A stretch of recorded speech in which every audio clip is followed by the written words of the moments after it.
Yeah. My name is Abina Johnson, and this is Focus on Liberia.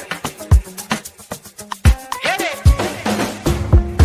From Kemau to Cape Palmas, Mount Nimba to Atlantic Ocean, Obomi Hills to Pokondre, to educate, elevate, and promote.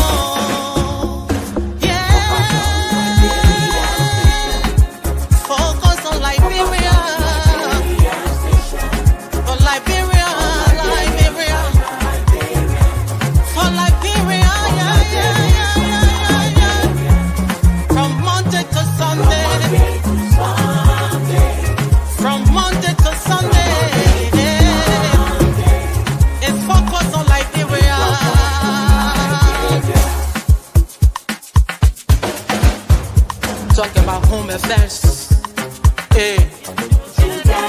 in diaspora, current affairs, reliable information, history, talking about culture, politics, education, entertainment, business, sports, advertisement, articulation. Focus on Liberia. Focus on Liberia. Focus on Liberia. From Monday to Sunday.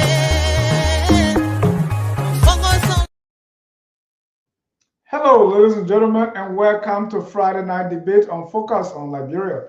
My name is Dennis Jai, and we are broadcasting from Atlanta, Georgia.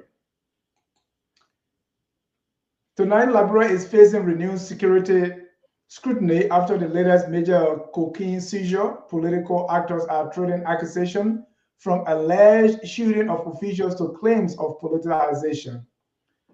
President Bouaka intervened to end the UL impasse and order rehabilitation. The crisis raises deeper questions about leadership and institutional stability. Also, 3 years later, the Charloe Musu murder case remains unresolved. Citizens are demanding a fresh probe.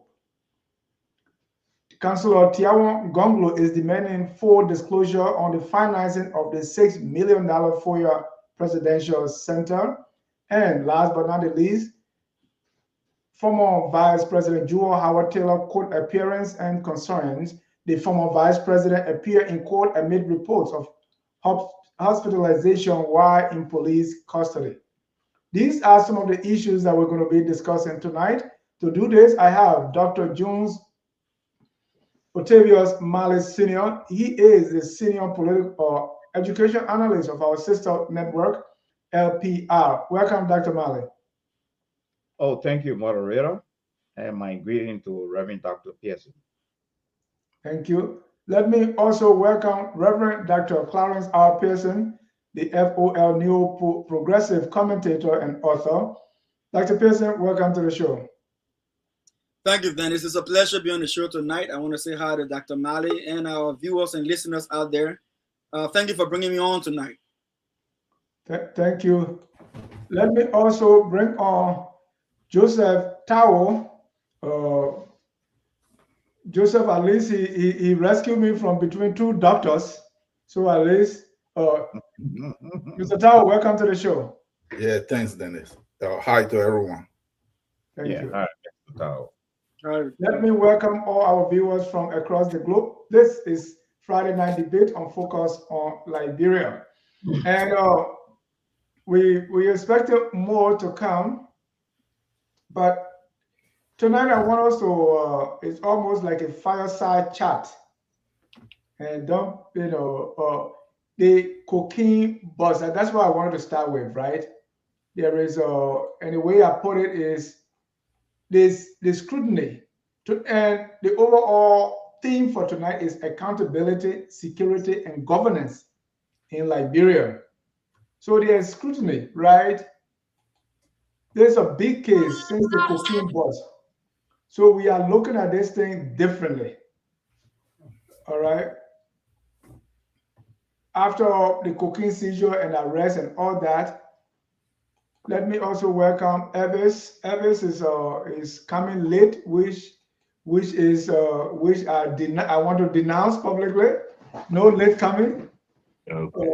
Eric, Evis, welcome to the show. Thank you, Mr. John. Pleasure to be on.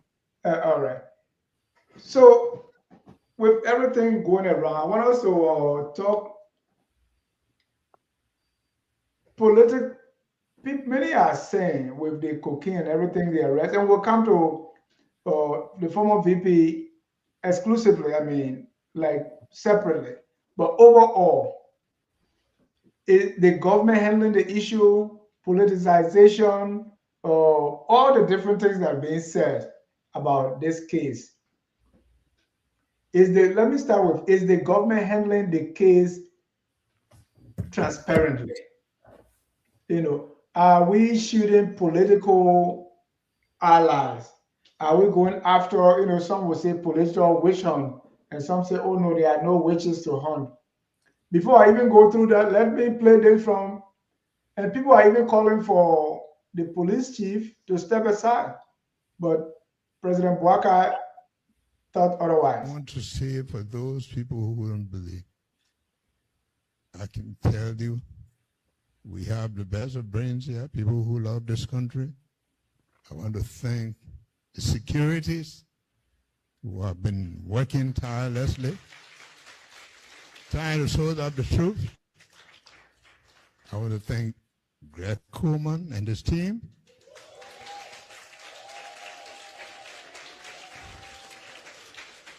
I still believe in them, and I believe in what they're doing. I don't care what you do, who you say. Our country is not to be used as a narcotic state. And we will not end until the truth is known. And the people of this country, we know the true friends of the will not end until the true friends of this country are known, right? And are brought to book. Mr. Taro, this whole cocaine thing and the trial and the way the government is going about it, is government handling this thing properly and transparently? But before you begin, let me welcome Alice, Mrs. Ali Wilson Momba, who's been busy for some time now. Alice, welcome, and we're glad to see you. Thank you, Dennis. It's always a pleasure being here. Hello, panelists. Hi. Mr. Tyler, broadly, what do you make of everything that is going on regarding the way the government is handling it and how it's being perceived and the reaction from people around? What do you make of everything? For me, it's very difficult for me to draw a conclusion now. And the reason that a lot of people are suspicious, even me, not suspicious per se, but don't seem to have that much faith, is because not just this government, but on other government, including this one, they really never follow anything to conclusion. They start, and then everything in just disarray, and nothing really is drawn to a conclusion to draw a definitive or result. And that is why. But this is what I will say though. In spite of what we are seeing, remember, I'm not a fan of any of these governments, but this one right here, no matter how messy it may look, there's some arrest going on. There's some leads being followed. People say, you say, we'll come to the vice president exclusively. They say, oh, it's witch hunting. My point is not even what is witch hunting. It is whether the person was involved or linked to this. It doesn't matter. Even if it is all George Weah or CDC people or ANC people, and they leave the UP people out, yes, you can say it's wrong, but are these people guilty? Were they involved? Were they anywhere connected to it? And so, from what, just briefly, from what I will see here, is that I see arrests being made. I see people within the government in the security sector, whether they were brought there during this administration or before, they've been some being arrested, some being some have recused themselves, which I think they should get arrested. The vice president's son name came up. He explained something that didn't make any sense. I think the police should call him in for questioning, just like they call everybody else in whose name come up. The foreign minister's name was mentioned. It needed to be looked at clearly to see whether she had any connection to it. Because some of the things that she was saying, I'm not saying that. Before you continue, who mentioned these names? Because so you hear name, when you say the name was mentioned, who did? It's people in the government, the chief of police himself, that they're saying should recuse himself. He said that the people high up in the government. Right. But you are saying you are calling specific names that they were mentioned, like the foreign minister. Who is mentioning these names? Oh, I don't. Some are investigators, and some are just mentioned. And I'm saying they should look into it. I'm not saying they should go arrest them. Okay. I'm not saying they should go arrest them. I said they should look into it, because if the chief of police himself is saying, and people within the Senate and in the government, they're kind of throwing jab at each other, that they're higher up. And so if a higher up name is mentioned, then it's worth looking into. That is the point I'm making. Thank you. Thank you. Dr. Malley, let me get your view on what's obtaining as far as government handling the issues and what they are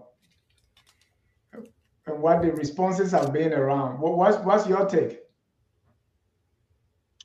Well, first, there is three dynamics surrounding this whole drugs scenario. First, the public opinion has taken toll on this drugs exercise. Two, the government handling its transparency methodology has come to question. So the characteristic itself of the drugs matters. Now, from what I see now is that they try to get to the bottom of this whole drug issue that is starting from the George Weah government, for which a prominent government official has been maligned already. But the question now is, are we going to go much deeper to the Helen Johnson Sirleaf's administration, where drugs were even found in one of the presidential convoy? Are we going to go that far to begin to find out the history of this whole drug, to unpack them? That's the first question. But I think from the general look, I think the government is doing its best. Is it well? Is it transparent? That's another question. Are people accountable? That's another question. Because as Mr. Tawo just said, so many people have been involved in this thing. They are finger pointing here and there. Should we create the corridor for us to hear these people and their side of the story? I notice government is very tight-lipped when it comes to that area, because it involves, like the clip you just played, the president has reaffirmed his confidence in the police director and even said he's doing an excellent job. So that is even contrary now to those who accuse him, the police boss, of being part and parcel of this thing. Dr. Malley, do you think the government is being transparent in handling this issue and fair? Well, that depends on what we mean by transparency. What? If transparency would mean Hawking bringing the president's son to face justice and explaining to the Liberian people his connection with a strange call he received, if that would be transparency, then I would go that direction. But if transparency would mean that the security boss, the LMP boss, is being implicated and the president is praising him and he has reaffirmed his confidence in this guy, then that is not transparency. But again, these are public opinion, because the case is being scrutinized in public opinion, in public spaces in Liberia. So do we follow the trend of the public opinion. That is another thing. Thank you. So to some extent, I think some level of transparency has taken place. Thank you. Dr. Pearson, what's your take on how the government is handling this issue? As if I don't know your answer already, but go ahead. Thank you, Dennis. Look, I think my concern would definitely align with what Alexander Cummings would say a couple of weeks ago. I think we want to see that this entire process is free, fair, and transparent. It's accountable in terms of those who are in any way connected to this entire cocaine business should be brought to justice. We should get to the bottom of this thing. There's the whole thing about drug, whether domestic drug and transnational drug, is a menace to our society. And it is bad for our country. There's no doubt about that. But on the overall, what I think, I got just three major concerns, and I think my political leader, Mr. Alexander Cummings, had the same concern. One, due process and presumption of innocence. I gave the example if Gregory Coleman mentioned that he had overwhelming evidence against a permanent individual in our society, in person of our former First Lady, our former senator for 18 years, our former vice president for 6 years. If he had overwhelming evidence connected to this national emergency, it means you are keeping surveillance on her. So if you are keeping surveillance on her and you have overwhelming evidence, what precluded him from providing that evidence before a judge to get a warrant? Because the judge will be able to look at the supporting facts to the alleged crime and make a legal determination as to whether there's merit to the allegations, and then issue a warrant for the person's arrest and appearance in court. I'm not in any way trying to dispute the fact that they have the right to do arrest on probable cause. That's not what I'm saying. I'm saying if the claim of having overwhelming evidence should have had given them the opportunity to do other things differently. And so I think she wasn't treated like someone who is innocent until proven guilty according to our laws. We saw Paul King, the owner of the GLS, who has a shipping company and shipped cocaine directly from his house to the airport. It took them almost 3 weeks before they could even apprehend him and present him to court. And every time we push, you and myself, we push on this platform, other platform push. Gregory's response to every press conference was, they can't just hear allegations, just jump to go arrest people. The man's cooperating, so they give him the furthering the due process, and into the appropriate time they were presenting me. So what was more urgent? Someone who is caught in the act, or someone who is alleged to have been involved in the act, who would have been given a harsher, a more aggressive treatment? So, and another thing is the credibility and impartiality of the cocaine investigation. We think these are signs that when the president's son is being named, nobody calling for any questioning, or if it is done politely and saving the reputation of the first family. But then you cannot save the reputation of the former vice president. Now her name is all over the international press and the local press. Those are damages that you can cause people and you cannot repair them easily. And I think we need to be very cautious as we proceed further. Right. So broadly, not just the VP, not just the former VP, is the government handling this fairly? No. And the reasons for that, there's so many, like besides the ones that I cited. Remember, there was a press conference when they announced that Manatela will be held overnight after they kept her for over 8 hours at the police station, even though they said they were asking her to come answer some questions when they indeed wanted to have apprehended her and make a scene of it. And he was our RG was asked, he said, what happens to the other individuals in the police, like your principal deputy for criminal investigation, your principal deputy for financial crimes, your principal deputy for your principal deputy for highway patrol? These are all people who are linked to this whole crime here. Wearing they harshly treated like this and put charged to court? He said, well, they are going through internal investigation because they got process within the police force to do internal. So so those are things that makes the entire process look very biased. Even the former OIC, All right, Biago. Where is Biago? You know, so these are things that it leaves us feeling that something is wanting, Dennis. Thank you. Alice, I want to get your take on how things are proceeding so far. Well, so far, I think the president is doing a great job at this time. Alice, if you can lower your volume a little bit. You have a very powerful microphone, so it's picking. Oh, yeah. Hold on 1 second. I hope I'm not going to turn it off while trying to lower. Is it better? Yeah. You sure? Hold on 1 second. Okay. I think so far the president is doing a great job, considering the kind of damage that drugs have caused in the Liberian society. All of our young children, you know, young adults that's supposed to be replacing the future generation. Most of them are living in the graveyard because of drugs. And now the problem in Liberia, because of the drug money, those who are trading the drugs become the rich people in Liberia.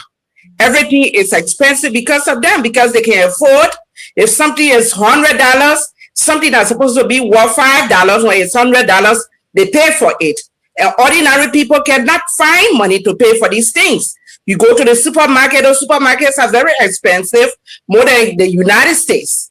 So if the president is arresting these people, I think he's doing a great job. On the other hand, we have to be cautious.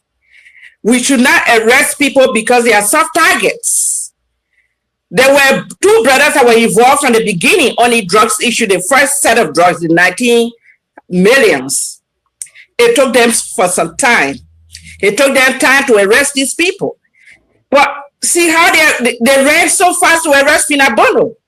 How they ran so fast to arrest Joy Howard Taylor. Is it because they are women? So if everybody commit a crime, treat them fairly. Treat everybody equally. So those of the people that are on the same level should be getting the same treatment, and not because some other people are women. And that's what I think I'm sensing in most of the arrest and public display of criminals, quote unquote. This is what I'm sensing in the whole thing. But time ago, I saw a video where the president's son was named, because there's no way somebody who does not know you from another country to call your name and give you instances. So if this person were a female, that person would have been called in for interrogation. There were other men that committed crime. They never even went to the police on rape issues.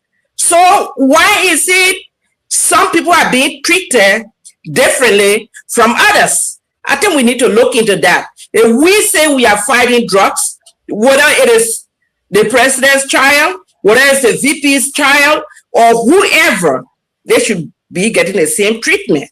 And, you know, that's the only way we're going to make sure that the society is free. Because right now, Liberia got a bad reputation because of the drugs. And that was never the case in the past. And, you know, I don't want to go back. I don't want people to go back and say, maybe we should go back and investigate when Charles was in power to see who all brought drugs, when Ellen was in power to see who all brought drugs. If those people are still doing it today, they need to be questioned. They need to be brought to justice, fair play, and then we know who is causing the problem. But if maybe they did it before and now they stopped years ago and we don't have them actively involved, I don't think we should be going back, because then we have to keep going back to the history of when drugs started coming to Liberia. We don't have the capacity as a country to do. We don't even have fingerprinting to collect criminals. So everything we do will be like, this person said, that person said. So the investigation is fused with misinformation from social media. So a lot of people's names have been called, people insinuate because they think it's the fact, but actually sometimes we don't have evidence to bring people to justice that we think are involved, because social media is leading the investigation in some way, and we can't trust everything that we see on the internet. So I think we can follow the discussion to see how it is going to end, and not just like some Coca-Cola you open and then it spills over and then goes quiet. Let's see, start the investigation. Let's see the end. Who's going to go to jail? Who is not going to go to jail? Whether they are free, on what basis? Everything needs to be on the table. And I try to, be Thank you. translucent in our investigations. Thank you. Evis. And Mr. Tawa, I see your hand. Let me get Evis in, and then we can go to you for your 1 minute. All right. Thank you, Mr. John. Look, for me personally, I'm heartbroken. I feel as if Liberia is in a perilous position right now. And I'm not surprised, and we all shouldn't be surprised because there's been this murmuring that big hands are in this drug business. So perhaps this is one of the big hands that's associated with it. I know we'll get to her, but it's ironic. Let's talk about her now. No problem. Okay, it's ironic. It's ironic that a woman whose son had a substance abuse issue, who has struggled with addiction and eventually passed, and has said publicly that as a mother is one of the most difficult things to deal with. Her son being addicted to drugs is herself now being accused of trafficking in that drug. It's like facilitating something that caused your son's death. It's one of the worst things a parent can go through. Well, secondly, I think when it comes to the opposition figures, this government tend to go full speed ahead, right? You saw what happened with Funati. They wanted him to spend some time in jail, so they delayed, his processing until it was too late for the weekend. He spent the weekend in jail because they wanted him to be in jail. They extradited Samuel Toy, got him out of the Ivory Coast. Not only they extradited, but sent an arrest warrant for him. They brought him to Liberia. I think that process they did well. They went through the legal process. He was acquitted, but again, that wasn't enough. They said it was temporary. Now they're going after him again. You know, you had a case with Pinda Bondo. Many people think she's being induced. People are doing things to get, some confession out of her, whether it's legitimate or she's just implicating people who are innocent. That would have to be proven in court, you know. So for me, I think the whole process is it seems, especially those of us looking in from outside, it seems to be unfair because the way other opposition leaders was treated, it's not the same way the people who are in government is being treated. Like Mr. Dr. Pearson said, when you talk about people who drug were found on them physically or found within their property or within their their businesses, they've been given leeway.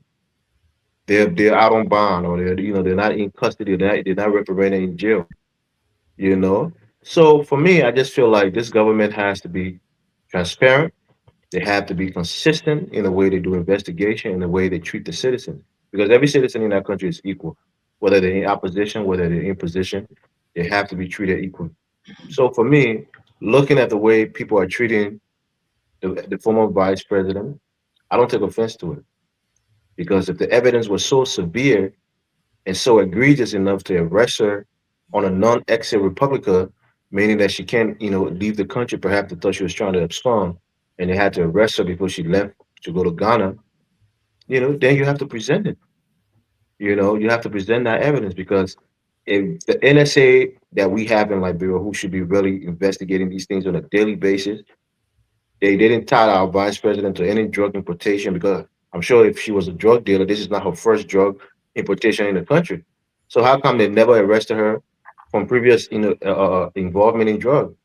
And to the former vice president, this is her own doing, and she has a history of this. She's been associated with some dubious characters. The guy, no Sheikh something, or Bosuma, or whoever, who was associated with drug dealing in the United States, and some other characters that's been around her, who are, people who are involved in illicit, activities. So a woman of her stature should not be associating with people. My mom and my father always used to tell me, Show me your friends, I'll tell you who you are. The people you associate yourself with, it shows you who you are. And she's had a history of doing that. So for me, I have no sympathy for her. I think the only thing I'll ask this government is to give her a fair trial. Make sure she's properly represented. The evidence should be clear and clean. And those who are, cooperating information against her should be properly cross-examined.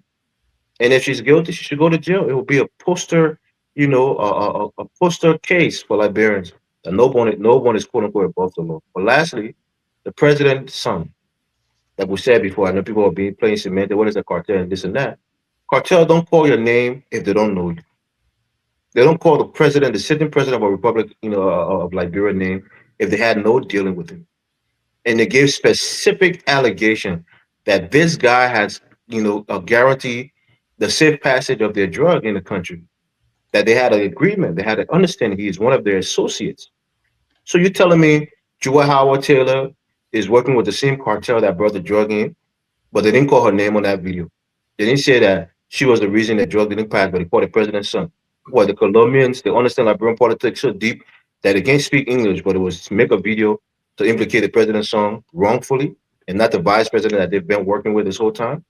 So for me, it's perplexing to the mind, but I will pass the mic over, to Mr. Tao. Thank you, Mr. Tao. Yeah. So look at what happened, Dennis. What I wanted to add, Elvis said a lot of the stuff that I already wanted to say, and Dr. Pearson said some of them. Because for me, there are two parts to this. I commend the government in some ways that at least some arrests being made. Because the part here, what we should understand here is this. We keep saying the new government coming in, they're not taking no step. They don't want to do anything. Look, you have to start somewhere. And when you start, it's going to be messy. My thing is the people, whether they come from the opposition, whether they're women, whether they're children, that is not the point here. The point here is, were they involved? Can they prove this?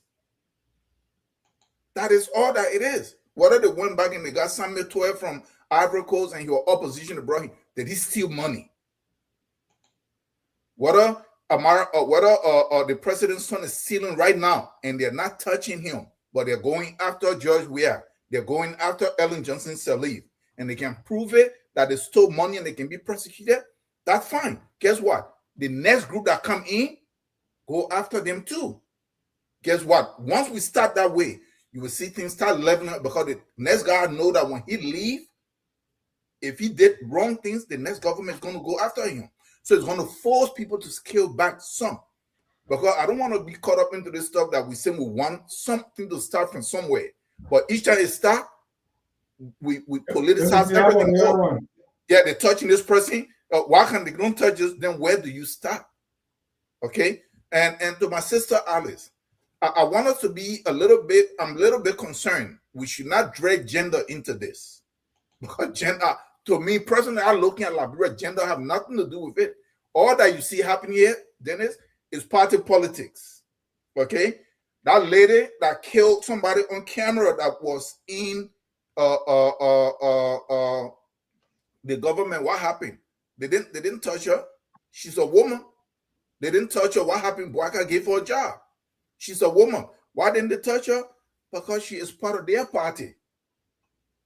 So if the vice president were part of that party, you will hear the same thing that they're investigating, that they're trying to look into it. That is mere allegation. The foreign minister's name came up. She's a woman. Why didn't they touch her? Because she is in this administration. So what we are dealing with is party politics, and it's going to be like this until we can find a way to get over this party politics and actually try to work together on national issues and make it non-political. So that is what I see. Fina Bono, if she's guilty, if she was in this government, they won't touch her that easily unless people can bring enough evidence. And then it's so much so, and they push the government, that's the only way. But they went after her immediately because apparently she was doing things too openly, and she's from the opposition. So I don't think gender have anything to do with it. But I would say this is the first government that I see that is at least arresting people Now we cannot debate the degrees and all of this stuff. Yes, but they're at least arresting people. Some people will say, oh, it's because people put pressure. Yeah, that is how government works. People put pressure, different sectors put pressure, and they act on an alien and on an opponent. No matter how much pressure they put on stuff, they didn't do a single thing. So let us start here, and we hope that this, if other people, and then they can move the wheel. Thank you, Mr. Tao. That's our experience. But let me bring this all right, and let me welcome the political bulldog who is joining us from the nation's capital. Dennis, it's good to be here. Mr. Foya, welcome to the show. Thank you, Dennis. It's good to be here. I'm glad that we are having a discussion on these topics at the right time. I'm happy to be part of it. Thank you. This is one security officer flagged this to me, and I want how you guys look at it, right? Like according to the government, a cartel was established 2018 or so, and they left the country 2022. So now they are back 2025. Two things that the security expert told me. He said the question he will be asking is, why did they leave? First of all, what was happening in 2018 that made Liberia a place for cartel to operate? What happened in 2022 that they had to leave? And what is attracting them back to Liberia 2025? And if they are coming back because the current government is saying, it appears that the Foya administration, they were doing business. That's why they are still going through someone from the Foya administration. But if the cartel is coming back, will a former vice president who is no longer in power be the one to be the facilitator? Alex, how you look at that? Why did the cartel leave? Why are they back now? And why is Jewel Howard Taylor chosen to be the one through whom they're going to be operating? Did you think about that too? Well, right now, I don't think they want to start operating through her now, according to the narration. Okay. But what I think they're trying to do is they are looking forward to next elections, hoping that maybe considering how other things are going in Liberia, maybe they are in contact with people and they think they have a chance that she might come back or her party might come back. So they're trying to re-establish that connection that will make them to have the same free pass that they had in the past. So it doesn't mean right now that she has any authority to do business with them. So remember, according to the explanation, that they had gift for her. So if somebody who left before is coming with gift, they're trying to re-establish connection. And I'm not saying that's the case, but my own analysis, processing what the contact and the phone call that was made allegedly, I think that's what they're trying to do, but it does not mean that she has any authority right now to be a facilitator. Maybe she was in the past. Nobody knows. We all are wondering whether she's connected or not. But if it is true that she gave diplomatic passports to these people, and now they are coming back to have reconnection and think that they can use gift to entice her, so that tomorrow, who knows, President Foya might come back again, then this time they will come back, and do the usual business that they were doing. So, to my understanding, they are not saying, or they are not trying to use her now, but they want to prepare for tomorrow.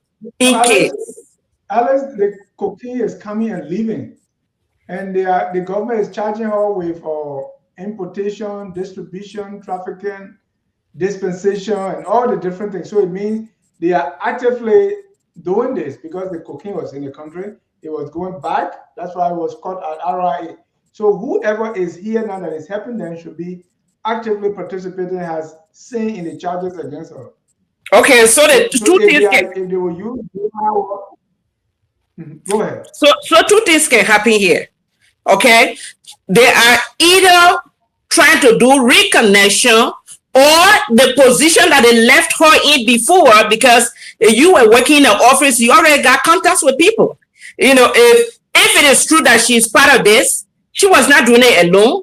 And when we are left office, it's not everybody that worked with we that was taking out of their jobs. People are still in places, you know, like the airport.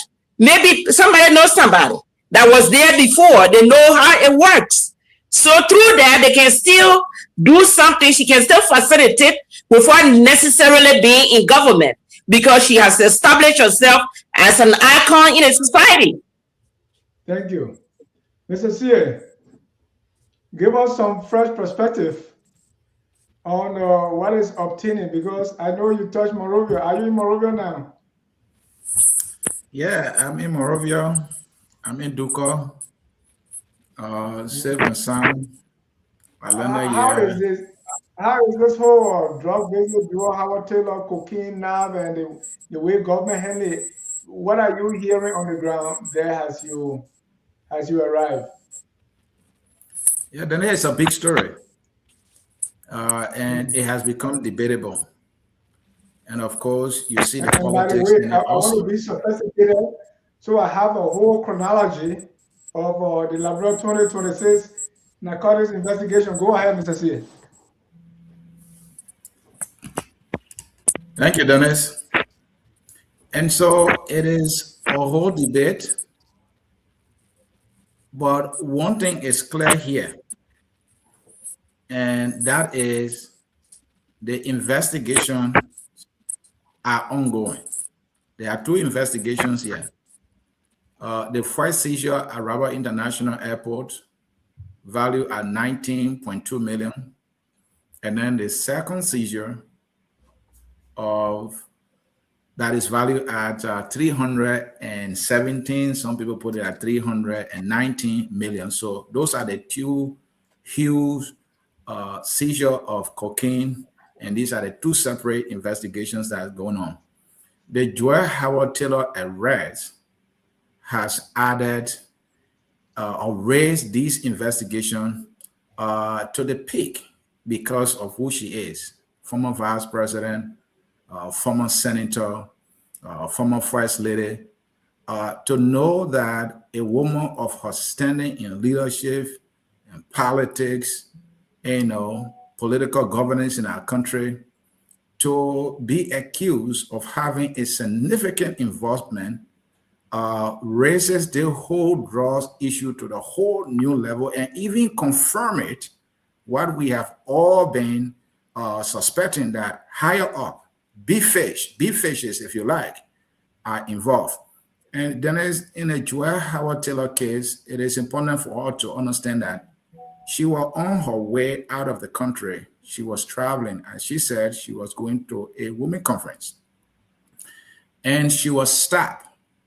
Now, some law enforcement professionals that we talk to here, focus on Liberia, have issue with the way the arrest was done. Some of them, provide that she needed to be informed. We heard that she informed the Ministry of Foreign Affairs that she was traveling outside of the country. And I think it is something procedural that anybody of any diplomatic standing leaving the country and giving her, standing in the country, former vice president, she needed to inform the Ministry of Foreign Affairs.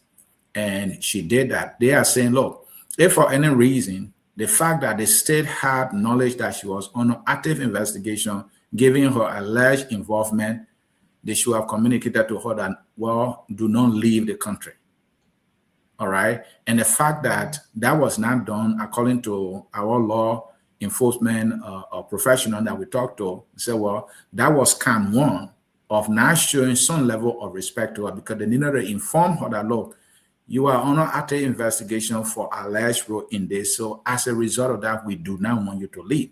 Because mind you now, according to the professional, you are still innocent until proven guilty. And if she is not under any active investigation, why are you stopping her? She enjoys her right to freedom of movement. And the only way you can curtail that freedom of movement, they have reasonable, all right, facts like investigation, and then you can inform her to not travel. But according to the profession, the fact that that was not done, the law enforcement community or the security agency, they were wrong to have gone with the way they arrested her. And then when she was informed, in no time she was moved into a police vehicle and taken to the police headquarters. Now, this is a law enforcement professional talking. For me, as a man with no knowledge of law enforcement, as an ordinary Liberian, my opinion then is that, look, the fact that we are fighting a serious crime in our country, whoever is involved must be called and be asked questions. And if the person's involvement is proven to be significant, to be raised to the level of a suspect, that person must be arrested. That person must be detained. And all of the legal processes should be taken. And so not having knowledge of the legality, the law enforcement professional aspect of it, the fact that we are fighting drugs and the state believed that she has significant involvement, I agree with her being stopped. I agree with her being investigated. All right. And she remained innocent until it is proven that she's actually, and the ground I stand on is that because the drugs that we are talking about, cocaine, is non bailable. Any involvement whatsoever, that person is non bailable. So the person can be stopped, that person can be questioned at any time. And I think that's why the state did. Joy Howard Taylor, if she believes that she's innocent, she should provide the answers the state has. And if there are reasons to believe that she is not involved, I think she will be set free. That's it. I conclude with this. The state should not carry on the investigation in a way that will appear they are selective. In the case of the Kings, we have Peter King and Paul King. My understanding is that Peter King is the one who is the CEO of that particular handling shipment business that was trying to ship. Record has established that they've actually were in the process and possession of the $19.2 million cocaine and trying to ship it out of the country. The owner of that business is now under any investigation. He has not been arrested. There's no knowledge that he was being called for questioning. It's the operational manager, Paul King, who the security agency struggled with for weeks. He practically took himself in, and reluctantly they arrested him. But in the case of Joel Howard Taylor, the state was very swift. Now, another reluctance we see is that Evans was talking about earlier. The son of the president has been accused of having significant relationship with members of the cartel, some of whom have been indicted. He put on statement to clarify, but the state is yet to call him into asking questions. I think it is in Jojo Bwaka's best interest, all right, to avail himself to state security, and it is the right thing for state security to even call him in to ask him questions, and then let him provide the answers. If they find no reason to detain him or arrest him, then that is it. But for them to just leave it like that. Another aspect is the vice president. He's being accused.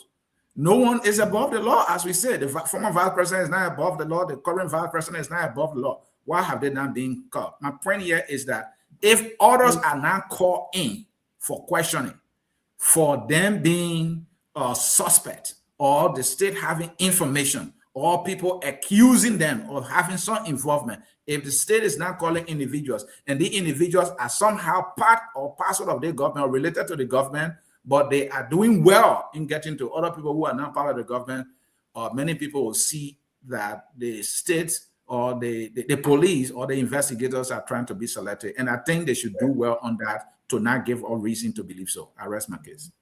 Thank you. I often say, fairness trumps everything. Even if the two of us are bad and you target one bad person and leave the other alone, that's a problem. I want us to because I'm hearing two opinions here. So let's have probably a consensus here as to. But before I do that, let me welcome the veteran progressive J. Victor Nawe. Mr. Nawe, welcome to the show. Thank you, Mr. Jai. It's good to be with you all. Happy Friday. Alex, it's been a minute. I think the last time I saw you was at a cousin William's funeral in New York. But good to see you. Right. And not because J. Victor is being active politically. The guy in chemistry. He's also a teacher. Mr. Nawe, let's talk about your profession a little bit. Sure. Yeah. Talk to me. Well, where do I start? I did chemistry on Cottington. I had very good teachers there. I came over here and I had to also go to school and get a teacher certificate. And so, yeah, I'm a high school chemistry teacher. That's what I do. I've done that for over 20 years. I've dabbled a little bit in administration, but I'm back in the classroom. That's it. And chemistry makes life work. Here we used to have a program called chemistry and society. How do you look at the chemistry of the government, the chemistry of the country? So quickly, chemistry is just the real life. You get along with certain people and you don't get along with certain people. So if atoms on the periodic table can form a friendship, they form a bond. And chemical reaction is really putting two things together, two or more things together, and producing something entirely new. It's like you get married to your wife, two different people. Where your wife is from Nimba, like my wife is. I'm from Maryland. We two come together and we make our children, and they're American children, something like that. So that is chemistry. Just like in real life, some people don't get along. On the periodic table is just really, really simple. So it is, once you grasp that concept, the periodic table is probably the best example of what happens when people get along and people don't get along. So, exactly, and you can separate things like hydrolysis, like the absolutely. same way we have musability and Cummins, they form a anyway, let's leave it at that. I put my foot in on myself, right? But I want to show. I want to discuss a little bit before we go into what I was getting at is it okay to say, well, like what I'm hearing from Tower is if we have alleged criminals, it's better we catch some and not to say, okay, what about the other one? So Mr. Tower is happy if even the government can go back as far back as the Doe administration and get all the drug dealers and leave the the people in the Bouaka administration alone. He's okay with that. But what I'm hearing from a couple of you is, hey, it's not fair. I want us to resolve those two. Dr. Mali, is it okay that we go after drug dealers that are not part of the Unity Party, that are not part of the government, as long as we can get them? Not that that's what we want, but at least we're trying. Or if we can go back to people that committed these crimes before, or people that are actively doing it, then we should leave the other people alone. Those are the two schools of thought. So let's use 1 minute each and discuss where you stand on that. I think it's okay with me. First of all, we need to revisit the cradle of this whole drugs thing, because Dr. if that is make it too hard, make it simple.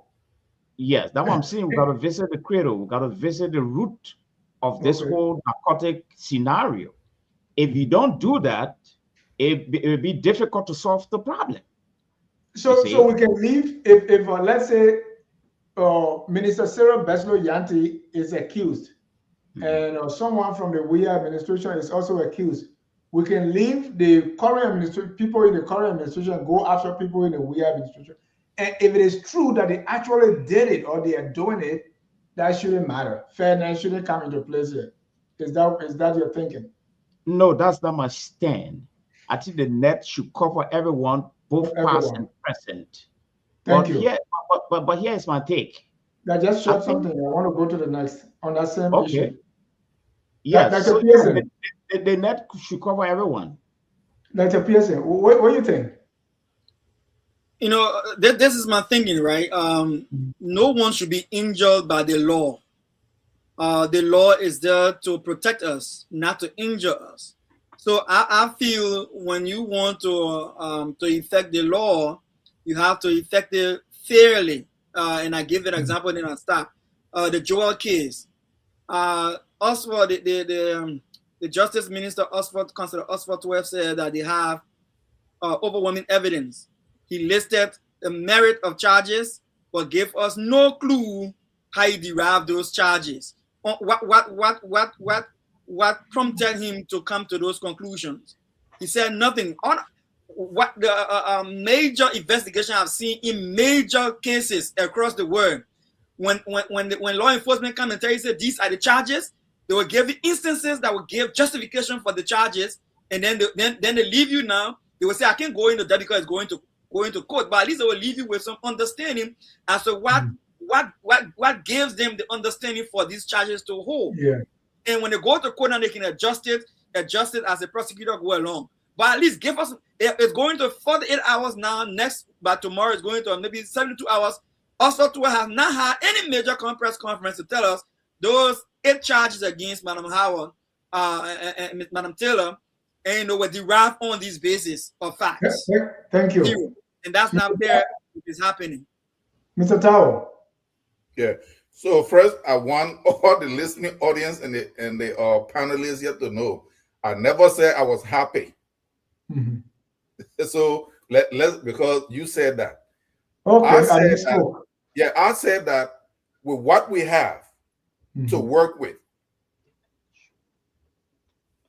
Everybody, I was the first person when it started here that mentioned the vice president's son, the president's son's name. That his name was called, and he should be brought for them to question him.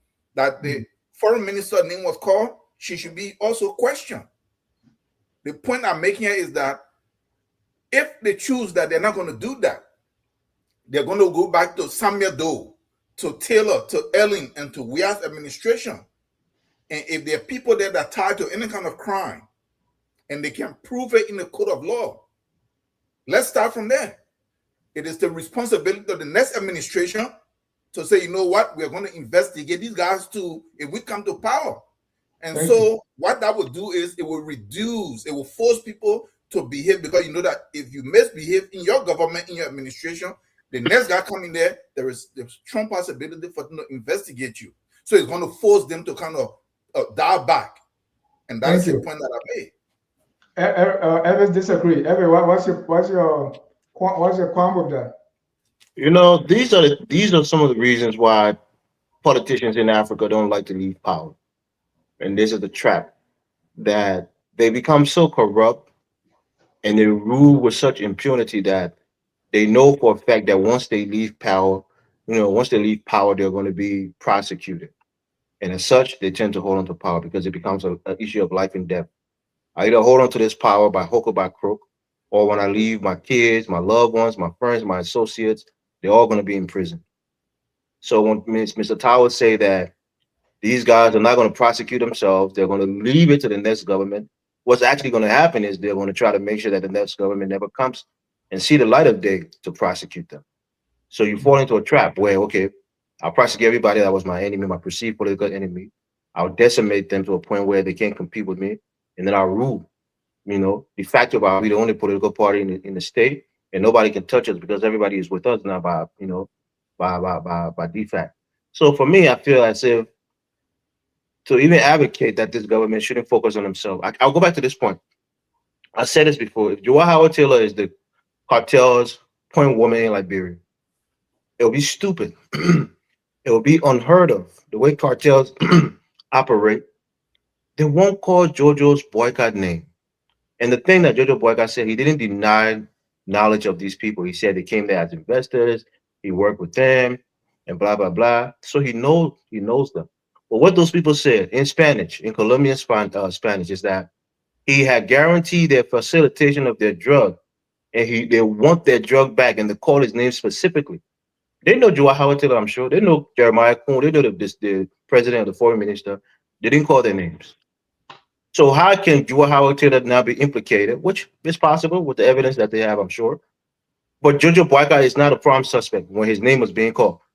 Even me and you here, Mr. Ja, Colombian people in Colombia, Argentina, or in Mexico, they don't know my name. They don't know your name. They will never call my name or your name in any drug, or dealing situation. So how come we as Liberians were not saying, well, that's a glaring evidence. Cartels don't normally do this. They rather, resort to violence and try to get things the hard way than to go on camera and call the name, because it's not a Liberian man that's speaking Colombian Spanish, pretending to be a Colombian to implicate the president's son. It's not. It's actually a Colombian sitting in Colombia somewhere, calling the president's son's name and telling him that, and warning him and pretty much threatening his life that if you don't release that drug, you're gonna have consequences. Called him their associate.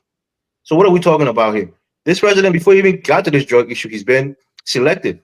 The people that he fired from the from tenure positions, the way he did, he treated the former CDC officials, the way they went after Fonati Kofa unfairly, many people feel, the way they went after Samuel Twist, sloppily and ill prepared, and they lost the case, and now they're trying to do a second, go at the apple. It's just ridiculous. They're not being fair when it comes to justice and the way they met it out. But like you, Mr. Tao, I will give them credit for arresting drug dealers and for catching drug in the country.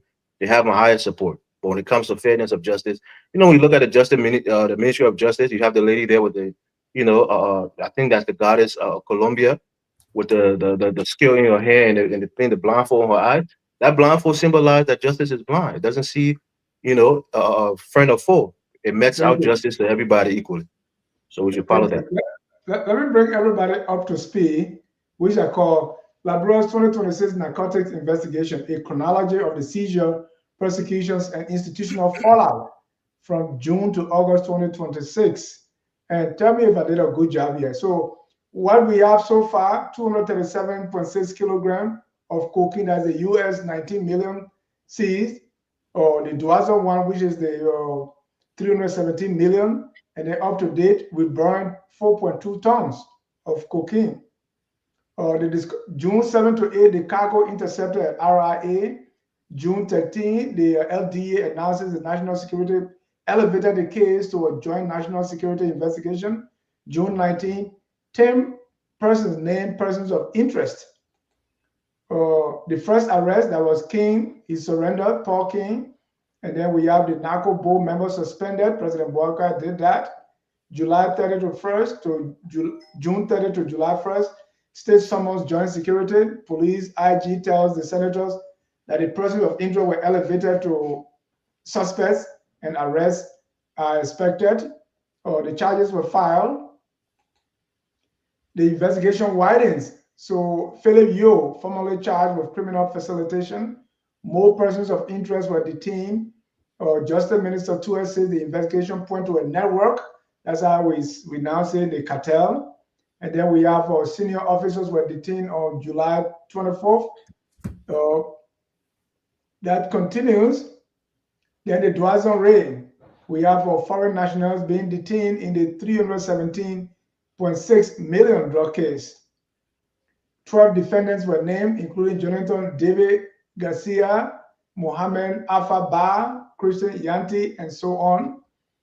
Then President Boyka now came on the scene and started dismissing and suspending people, including police officer dismissed Anthony Blai, Mohammed also dismissed. Then destroying the evidence. 4.2 metric tons destroyed. Then we have the institutional fallout. The Ministry of Foreign Affairs, led by Minister Cyril Beslo Yanti, they denied, say, we don't part of it. President Boyka publicly stated that the government will deal with the traffickers. And then Jala faces charges. That's the Moses Jala from FDEA. Then we came to former VP Jewel Howard Taylor, who was also charged with all these crimes. Let us know that charges are not conviction. The end. Mr. C, I was talking about, go ahead. I was also talking about the fairness and everything else. So, and then you see that's my what I want to speak. Yeah, thanks for the chronology there, that when it started and all that happened along the way, the instances, the charges, the actions taken by the government, those charged, those arrested, those being questioned, the quantity, the money, the destruction of the drugs and all that. Excellent report there giving a synopsis of all that happened as it happened or during the period. Thank you so much. The fairness question is what we should be talking here as citizens of this country. The situation that we're talking about here is serious. It threatens our national security. It threatens the future of the country. Majority of our fellow citizens who are being destroyed by this drug we're talking about should be the ones taking over the responsibility of this country. Many of them are in graveyards today. They are in rehab camps that are not even equipped enough to rehabilitate them. We have a government that is not in a position to fund rehabilitation centers, so much so that we can rescue the youths and prepare them for national leadership tomorrow. You and myself will be gone.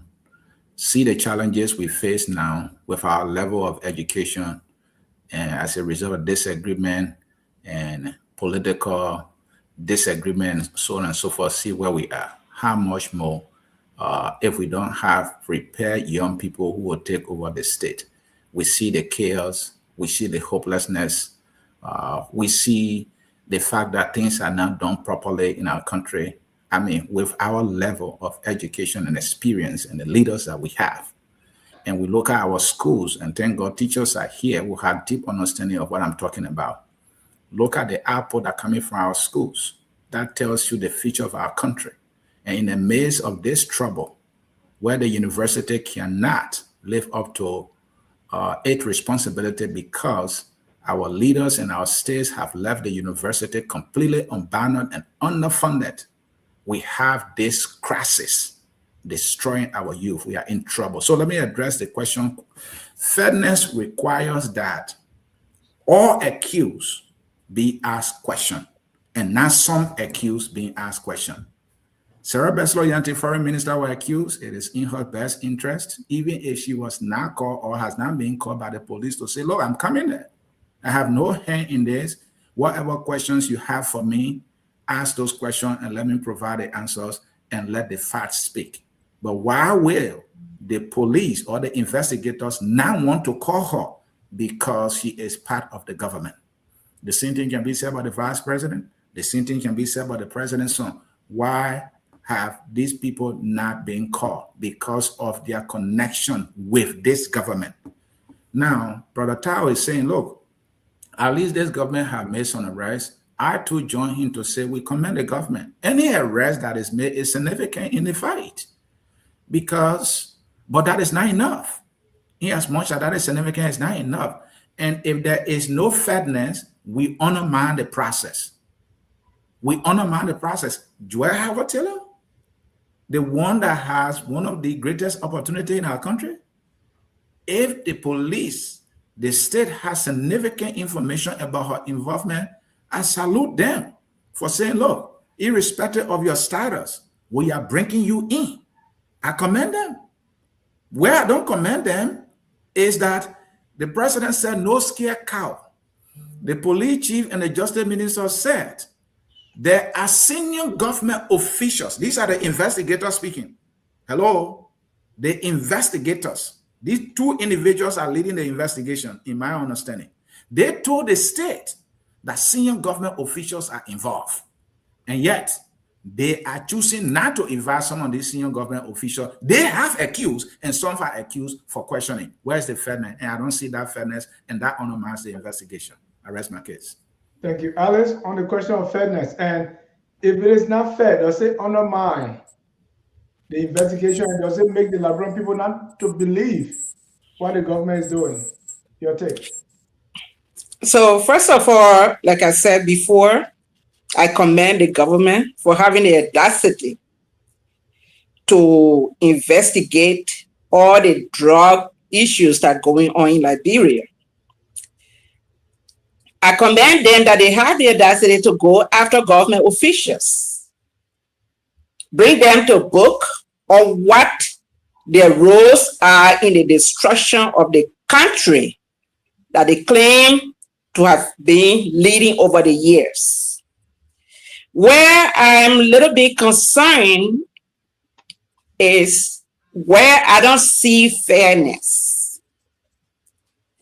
And I'm not talking about those that were accused by insinuations on social media.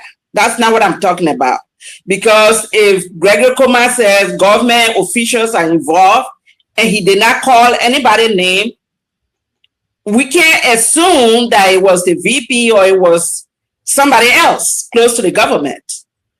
So we cannot be sure.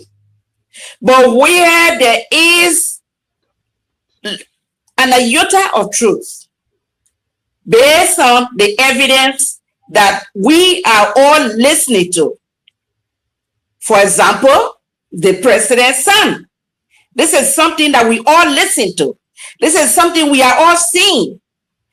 And I know one of my colleagues said, well, why did they not call VP Joel Howard Taylor name in a video? The cartel called Joe Boakai name because it seemed like a breach of promise. He promised them, alleging that he was going to make sure that their drugs were protected. And that promise was broken when his drugs were seized and burned. That's why they called him out and threatened him. On the other hand, Madam Taylor, who received a phone call, there was no commotion right there. They told her, they reminded her about the relationship and that they were coming back. They had gift for her. And so that interaction is quite different from what's going on between Joe Boakai and the cartel. So we have to understand why other poor names were not called by the cartel and other poor names were called. Those who offended them immediately, they came after the people and threatened them. Those say, oh yes, you know what, when I get an opportunity, I'm going to help you. Or, you know, maybe the person was helpful, but then they did not do anything immediately to hurt their feelings like Joe Boakai did. And everything, you know, we are alleging everything based on the videos. So my point is, the government, I don't want people to say, you know what, go after the other people, the opposition, whatever, who they are, go after them. And then later on, when the next government comes, that would be witch hunting. If you have the opportunity to catch all the people who are connected to the drugs, do it right now. Then we want to say you are fair. But you cannot, you know, discriminate. You're dealing with certain people, and then you're leaving other people out, where it is glaring that everybody participated or everybody is participating in the same process. That is unfair, and I believe in justice. So if it is not fair, then it's better you don't do it. But how can you, you know, show light on other people and try to protect other people? Even the dragging of feeding, arresting major people that were on video, who vehicles were used, who had the companies, we know how long it took. And then, you know, I was not looking at it from the opposition point of view, but I'm seeing two women that were, you know, that were apprehended immediately. So if you can do that, do it with the rest of the people. I don't care what side they fall on. As long as you have evidence, do it. And if there's no social media talk, people guessing, that I don't really, you know, pay attention to that. But if, you know, like the cartel really call the people for investigation, what they know, let them say it to the Liberian people. Otherwise, then you are not doing a good job. But so far, so good. How is it good if they are not fair? Well, that is starting a process, because I'm still hoping. I have confidence that those who they are not calling now will be called in a specific time frame. I am still hoping that this is something that will happen under this administration. We're not leaving it to the next government. What if the same government wins, you know, tomorrow? So do the process. Everybody that is connected now, that's how we know you are fair. So I commend the government that has started a process, but everybody that is connected with evidence, bring them forward. Don't shield other people and then highlight other people. Thank you, Alex. But let me just remind you that no government has not investigated. From the time of Samuel Doe, we have always seen investigations. Sometimes they put people in jail. Doe had them on pole and whip them. So it is not about the arrest. It's, do these things come to logical conclusion? That's where we struggle. And right. I'll give you 10 seconds. We've seen under this administration, the Funati case. They say people that burn the Capitol building. Where is it? You know, the asset recovery. You know, Finabono. And then we came to all these people, the 13 that stole the rice, they allegedly, right? Quite recently, they say, oh, Mary brought sorrow, you're not there. So it's like we can have these investigations. We can sometimes have people arrested. We can sometimes have people put in jail. But do we have a place where people will, you know, will pay for their crimes and restitute the money? The drug law says even when you catch drug in your car, you seize the car. You know, why are these things not happening? The house where the drugs were taken, we're supposed to sell that house and use the money. All these things are there. So things should go through the process and we come to a logical conclusion. Other than that, almost every government has been investigated. Mr. Tao, you got 10 seconds so we can move to the next topic. Yeah, so look at what happened here. I agree with everything that everybody's saying, that there should be investigation across the board. Wherever there is any crime committed, they should be prosecuted, right, or brought to justice. But let's just say this. No government in Liberia now, in the way how crooked they are, will investigate themselves. I can assure you it will be difficult because so now let's say this because this is a position. So we accept that now as normal. Oh, yeah. They're not going to do that. These guys are so criminal, they're not going to do that. So now, and the evidence is there. I'm not just saying that we've been following this for the past almost 30 years now. They're not going to invest. Ellen Johnson Sirleaf, who was so much position, she didn't do that. And whenever it came out, she said, I take responsibility. What does that mean? She's supposed to be locked up.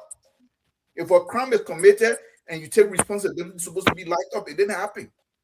So in that particular environment, should we say because they're not investigating themselves, so it's not going to be fair, so all investigations should just shut down, nobody should be arrested, even if they were connected to some kind of crime from the past government or from this administration or from this political party? Let us just wait until they are actually ready and willing to investigate themselves, so let's just let everything ride on. Is that where we are going? Because this is what I'm sensing. I'm not saying what they're doing is fair and it's the right way. I'm saying it's somewhere to start.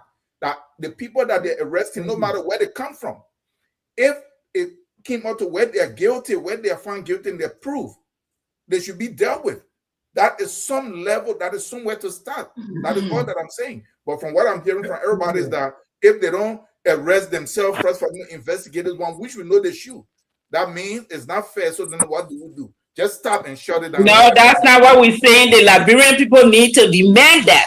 This government was elected because they found confidence in the government. So if the government is not doing what it's supposed to do, the Liberian people are supposed to stand up and demand.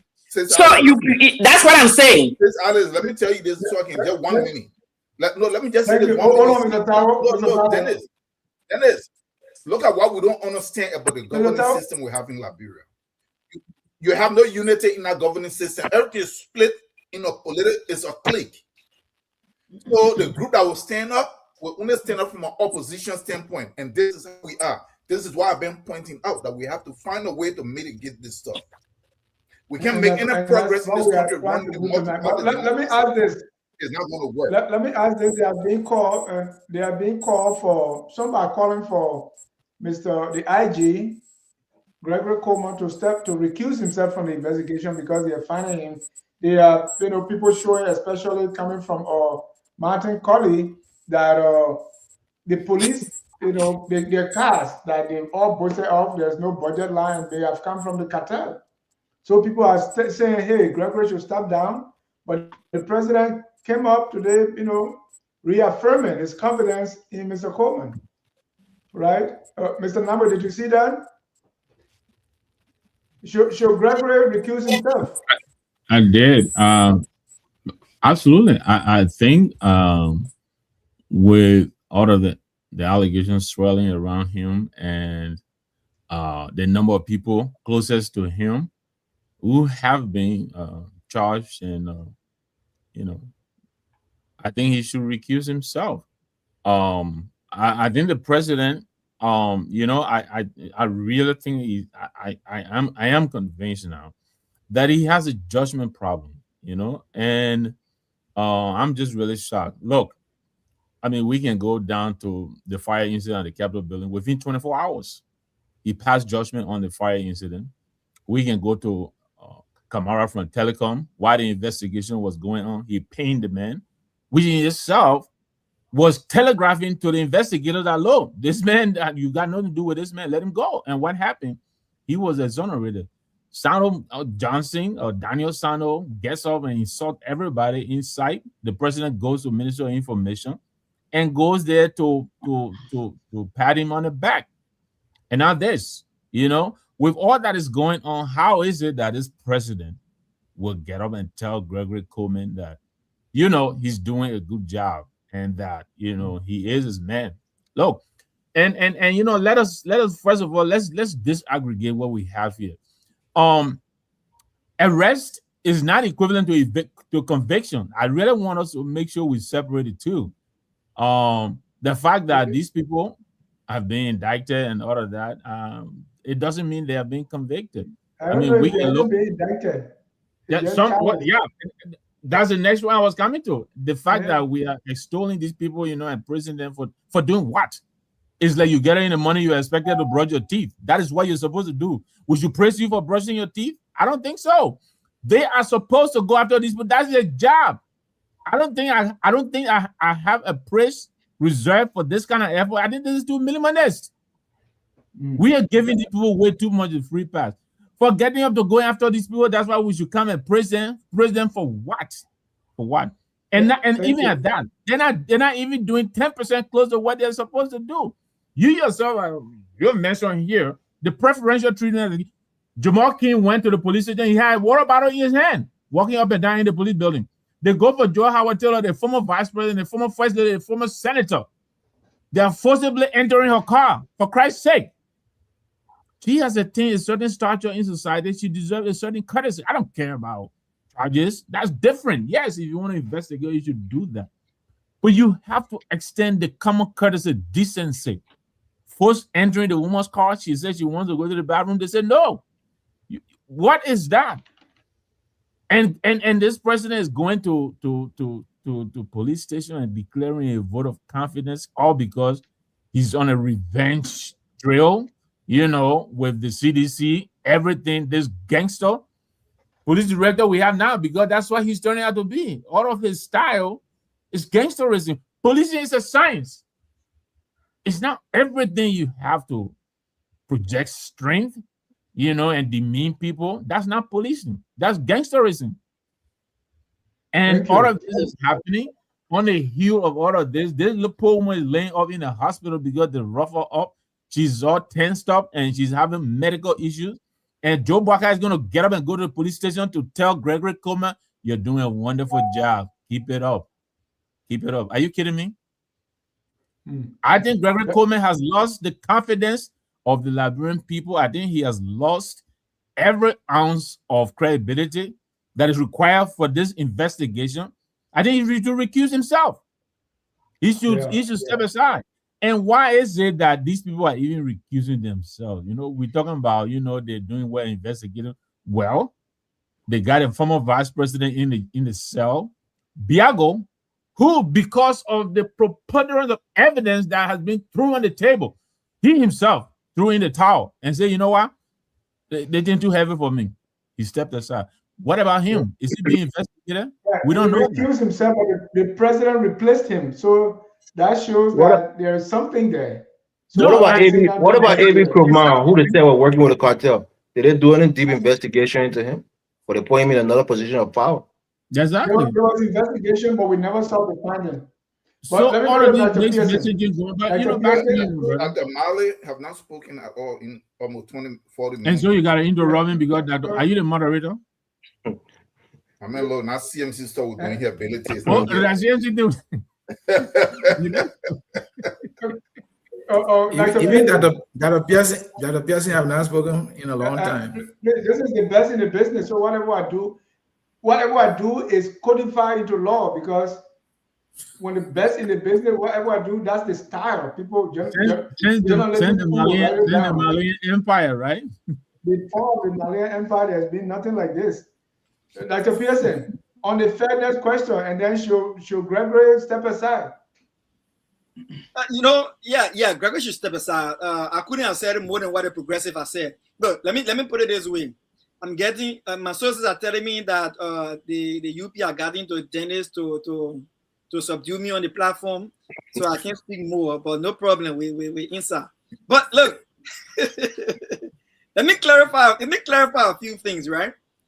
Number one, Madam Morba, I agree with much of what you said on the fairness issue. What I don't agree with is the point when you said we're listening more to social media and the ESA from the civilians. You know, they were interested to know that there have been no arrests made besides Madam Joy Howard Taylor that was not as a result of social media pressure and revelations. From the Paul King to the Peter King situation from the beginning to that of the security under Gregory Coleman, who's going to be the inspector general of the country with all the knowledge and security from Harvard University. They didn't know people under him were messing up there. He didn't have any clue down to NSA and to LDEA. So no, it has been social media pressure from Rodney CA, Stanton Waterspoon, Collie, Focus on Africa and other platforms. So they have no credit. I should clarify also, even the drug bust at the LD, not LD, but at the RIA, the first $19 million drug bust that started the whole thing. It was not the U.S. embassy tip off. It was not LDE. It was not LMP. It was a girl a lady who stumbled upon the product that was supposed to be traveling on a day that she wasn't expecting to be traveling. And the wrong person was standing behind the machine at the wrong time. Open up Pandora box, and today we hear where we are. So no, on Madam Joy Howard Taylor, there is no official declaration of any evidence of how she's linked to this entire charges upon her. Whatever we're hearing again is coming again from Front Page Africa and other social media platforms, madam. When you're hearing talking about telephone call, there's no official information from the government. And that's the reason why some of us believe that this whole drug conversation we're having will not be happening if we're not doing what we're doing now. So I appreciate all of us who are involved in this fight. And that's why the Liberian people will not give up on this fight until we see the bottom of it. And let me say this for a fact. And the progressive number made it clear.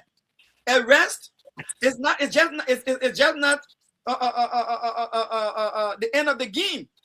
And we should be very careful here. Look, I do not agree 100% with just arresting anybody and charging them because you feel you want to use the power of the law. I'm against it in this instance. Why? Because the case of drug in Liberia is non-bailable. You put a false charge on somebody, you would have damaged them before you can even establish that fact. So don't go for people when you know you don't have full proof evidence of what you're going after them for. Do your homework properly. That's what I was saying for. So when you charge a person to court, you should have substantial evidence to prove your case. There should be no political coercion or no weaponization of the law.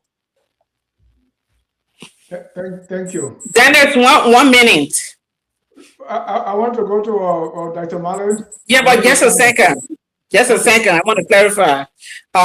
When I said that social media should not be given credence in some instances, for example, I'm talking about when Gregory Coleman said some higher ups are involved. Now, from there, other people started guessing who all are involved. And that's what I mean. But when you give me an example of Ronnie C, and Ronnie C is a renowned journalist. Many other Dennis Jar is a journalist. But many others are journalists, and they are, well respected outlets. So those are not the ones I'm talking about. I'm talking about people insinuating things on the social media. Thank you. Dr. Mali. Yeah. I see that a lot of opposition view try to permeate this platform tonight from my own perspective. But however, even on the very platform, I see that the equal distribution are coming down. I even see that the equal distribution of talking time is being undermined by fairness on the very platform tonight. That's however, true. I strongly believe that the doctrine of fairness is in the eyes of the beholder, based on the context, the facts, and the circumstances. Government is a structural institution. Government can never undermine itself. So, if we have come to the crossroad, the high-ranking officials, like the president's son, who is not an official, but other officials of government have been named, and we are taking issue from the public opinion that they have not been brought forth. Good. My question now is, what is the opposition doing? If the opposition have these facts with the president's son, have the facts with the foreign minister and the police inspector, I think this is the time now for the opposition to showcase, take the government by the horn, go to court and challenge the government, and so that we, the citizenry, can benefit. Why is it that some people are named, they have not been brought to justice, or they have not been investigated? I think this is where the opposition have done a gross disservice. And so I'm challenging the opposition to come forth and take the issue by the horn, go to court and challenge the government why the president's son is not answerable to this serious issue. Thank you. Thank you. And Dennis, let me get 5 seconds, please. No, I want you to define opposition, Mr. Dr. Mali. Well, opposition are a group of individuals or organizations that don't believe in the philosophy of a sitting government. And so they come to present their own case from their own perspective. And their own Are you in opposition, Dr. Mali?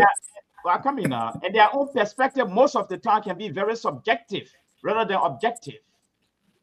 Are you? It's politics. You. Are you in opposition to the government, Dr. Mali? Pardon me? Are you in opposition to the government, or are you a supporter of the government? Well, I'm a neutral citizen. I try to see it from a neutral standpoint and to be very objective rather than being subjective. Because most of the things we are seeing on the platform tonight, like for instance, the CMC, he's talking from the CMC playbook. Okay? So I cannot challenge him. That's his perspective. Dr. Mali, do you agree that Gregory Coleman, the IG, should recuse himself? Well, that would depend on the facts, the content, and the circumstances. The data. Mr. John, let me get a take on that, please, quickly. I'm in the queue. Okay, go ahead, Sam. Thank you, and I'll be short. First of all, I wanted Dr. Mali the record to show, even though I got on here late, but this is the second go around. I have only gone once. So you were talking about equal time. I just want him to know that. 2, on the opposition, quickly, look, we in the CMC, we were coming out on September 5th. Maybe you don't remember that. It is before the government came out and finally started arresting some of these people at the police station, including some of these deputies and so far and so on. But we still have our fingers, on the trigger, and we're ready to come out. The opposition is speaking out. I mean, maybe you're not listening. Even Amara Kone, who may not be considered opposition, he's now challenging Daniel Sano. If you didn't hear, he got 48 hours to produce evidence on some of the charges he leveled. So the opposition is coming out. I think the voices are building to a critical mass. You probably just missed that. I wanted to put that out there, but that was for my 5 seconds. Just 1 minute, please. Just 1 minute. I want us to go to our next issue, which is tied into this one. Just 1 minute. I wanted time, please. I swear. I wanted to say, Dr. Molly, please. Okay, go ahead, Dr. Molly. No, Say a minute begin. I'll be Yeah, beginning. yeah. What I want to say here tonight is that back to Mr. Nangwe. With all due respect to your portfolio as an outstanding opposition, what I'm seeing here is that this conversation from the opposition standpoint should get elevated from talking point to tangibles. Quote unquote. Thank you. Okay, my point with Gregory Coleman is that, of course, he should recuse himself, and the buck stops with him. Part of being a police director or the inspector general is not only to catch, criminals who are in the public, is to make sure that things within your ranks is up to, it's up to snuff. If somebody right under your nose is engaged with the cartel and taking money, taking, a pickup, taking all kinds of things, things that you're over, including the Attorney General of the Republic of Liberia, those men are directly under your purview, your supervision. If they're engaged in illicit behavior and being, accomplice to drug dealing in Liberia, and you're not doing internal investigation or internal management or monitoring them, and they've been doing this for years or many months, that's on you. Yeah, I'll give a quick example. People who are business owners, they don't only protect the customer, they don't only try to protect themselves when the customer is stealing from them, but they try to protect themselves from their own employees stealing from them. That's why they have certain internal mechanisms to make sure the employees don't just take money or take properties from the store or from the corporation. So as an inspector general, you should be minding your own people who are working underneath you. And he didn't do a good job of that. A lot of those people under his purview have been implicated in this case. So I do think he should recuse himself.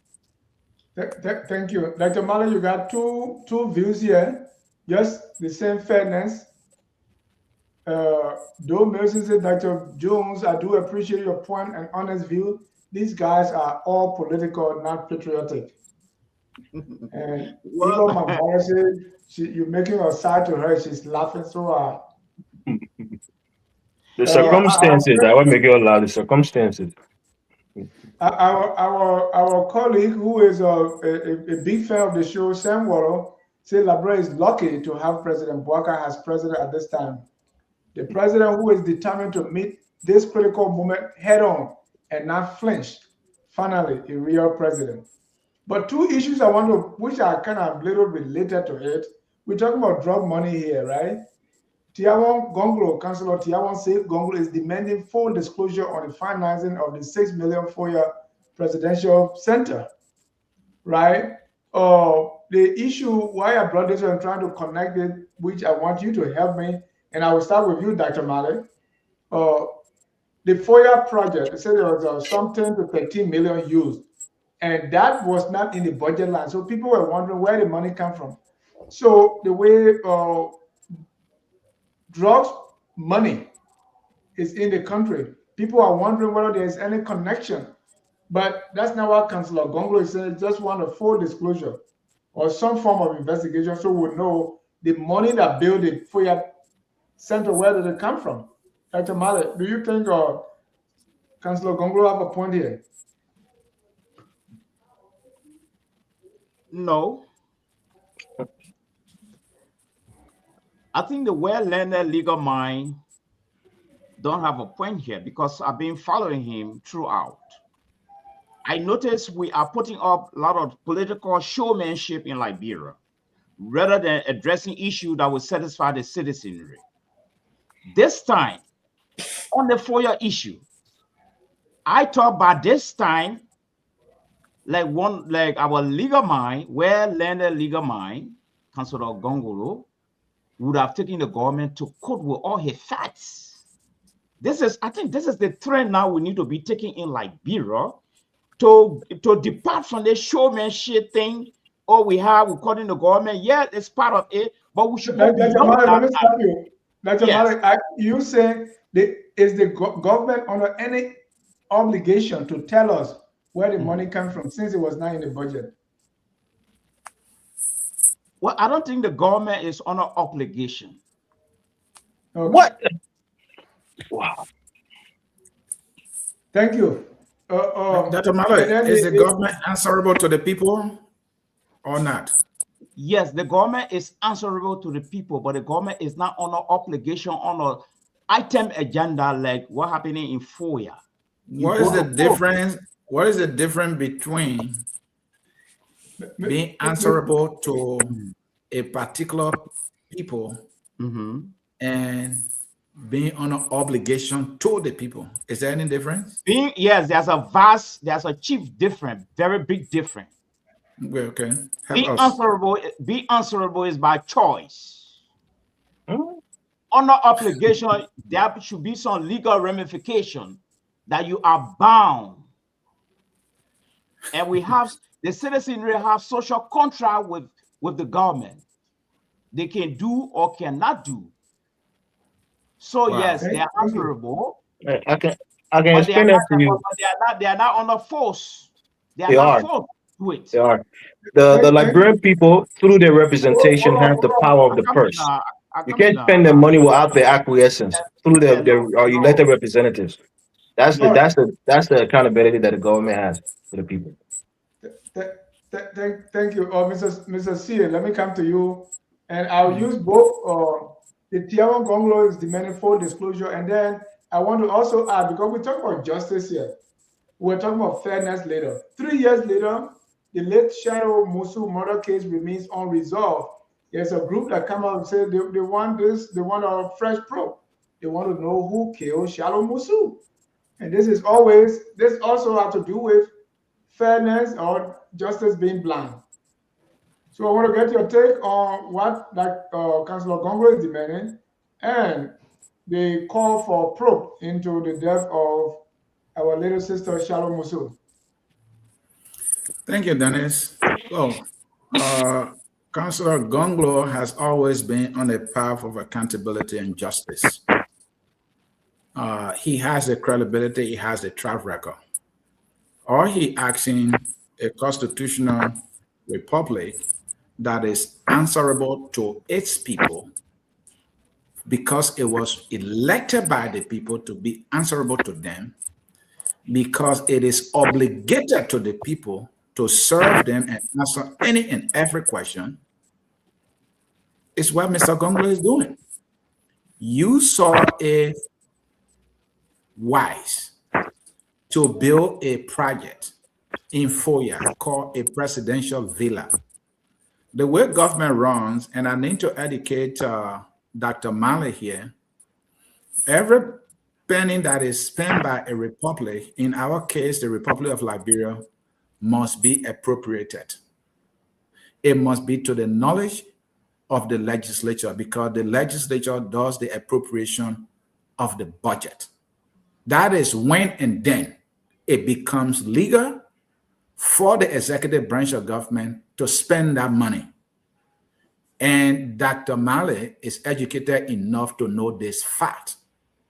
Now, the state has not been willing to tell us whether or not the funds used to build the Foya project were budgeted for. And that is the question Councillor Gonglo is asking. Where did the money come from? Mr. President, can you please tell us? It is in the best interest of the president, who I believe have nothing to do with corruption, to tell us. If it was wise to build a project, the wise thing to do is to also tell us where the money comes from. All right. So why is the government? No, another part of this is the party of Alexander Belande Cummings, which is the Alternative National Congress. They wrote the LSCC formally. Dr. Malley is talking about quote. Cummings Party, ANC, wrote the government through the LSCC, asking for all the facts concerning this particular Foya project. The LSCC acknowledged the letter. This is a letter that I written 3 months ago. But the government is yet to give an answer to the ANC, to tell the ANC that, well, concerning your request, this is where the money came from. We have not heard from the government to this date. It is in the best interest of our government to say, oh, Lord, ANC, fellow Liberians, the money used to build the Foya project came from this place. It was budgeted or it was not budgeted. It was a special arrangement, and this is where the money comes from. For Dr. Male to sit here and tell intellectuals like us that the government of Liberia is not obligated to its people, then what's the reason we have government for? Then we shouldn't have government, right? What kind of government is not obligated to its people? On what circumstance a government is not obligated to its people? This is not a national security issue to say, well, this is national security issue, so we can't tell you. So I think that Male is wrong, and sorry that I have to provide the education. And then there's last but not least, the Charloe Musu case. I don't have all the facts. I followed the story in the past. The fact that it's coming up now and there has not been any logical conclusion, it also speaks to the fact that the state, the government, is under obligation to bring clarity to this. And this is where I close. Yeke Koluba was removed by the legislature, the House of Representatives in particular, as a representative. He went to the Supreme Court. Dr. Male is talking about court. He filed a simple case. Hey, I was removed by my colleagues. I remain the legitimate representative of the people because I was elected. They said I violated their rules, so they removed me. Can you make a decision here? The Supreme Court, it has gone over 2 months now. They have not decided in a matter that has to do with representation. This is an electoral matter. More than likely, from my understanding, the court will treat it with urgency because a group of Liberians have been denied representation. They have not decided. This is the court that Dr. Male is telling us any issue the opposition people should run there. Where I agree with Dr. Male, my big brother here is the opposition in the step up. We're not saying you should fight the government. It is your responsibility to hold the government accountable. And what we see, I don't see that the government has opposition.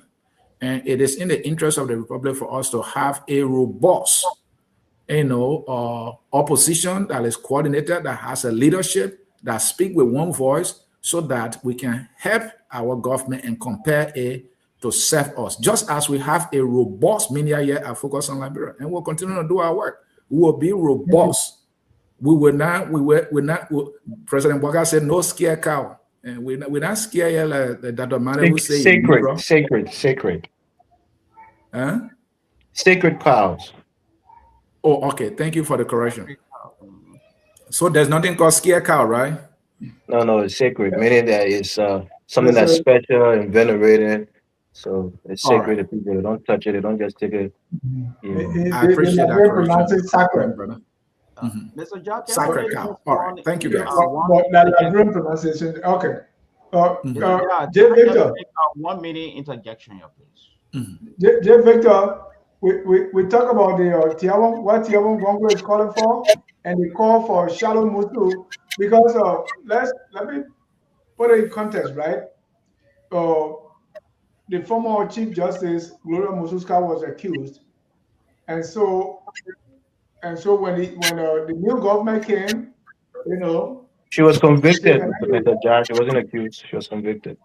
She went to jail. Oh, Mr. John. Yeah. Oh, sorry. Yeah, he was in jail. So now, if it is not what people are saying, if it is not Gloria Mususka, but the lady is the girl is dead, then who? So government, please open this case and look into it, because we want to get her killer. Right? We're not necessarily saying it got to be Justice Mususka, but who is it?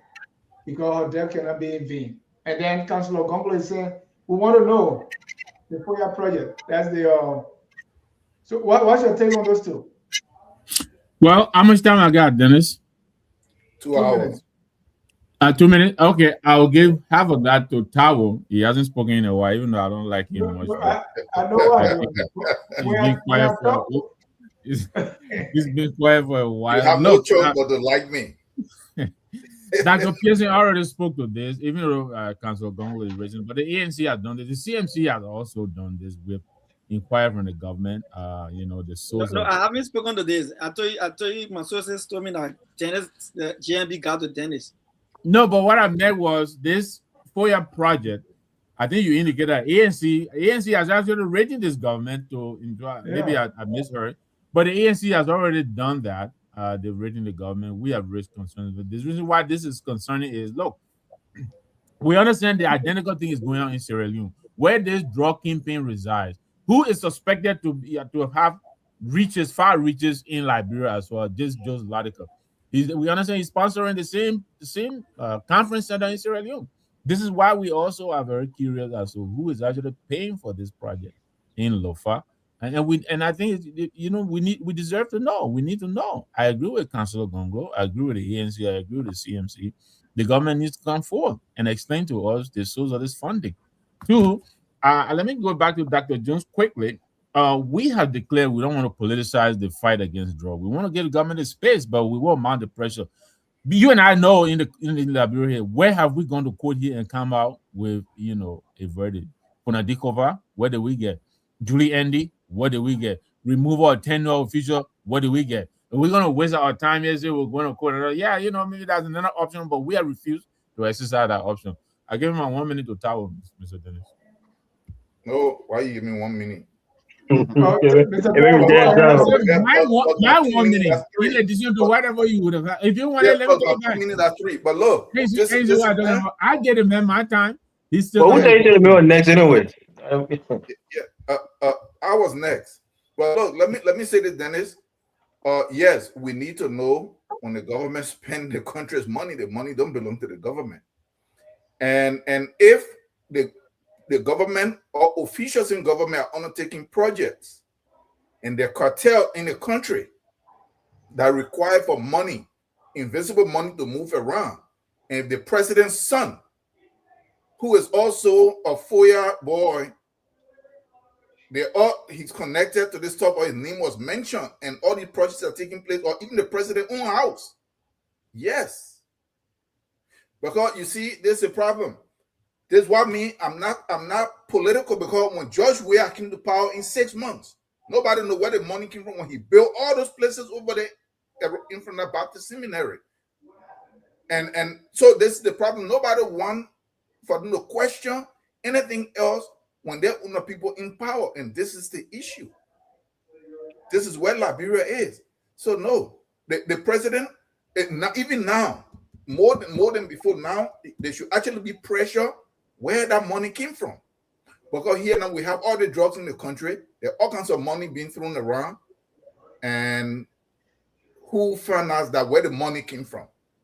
Because at first, they lied that it was an OAU stuff or Mining River stuff. Then they change it. So there is something that's going on there.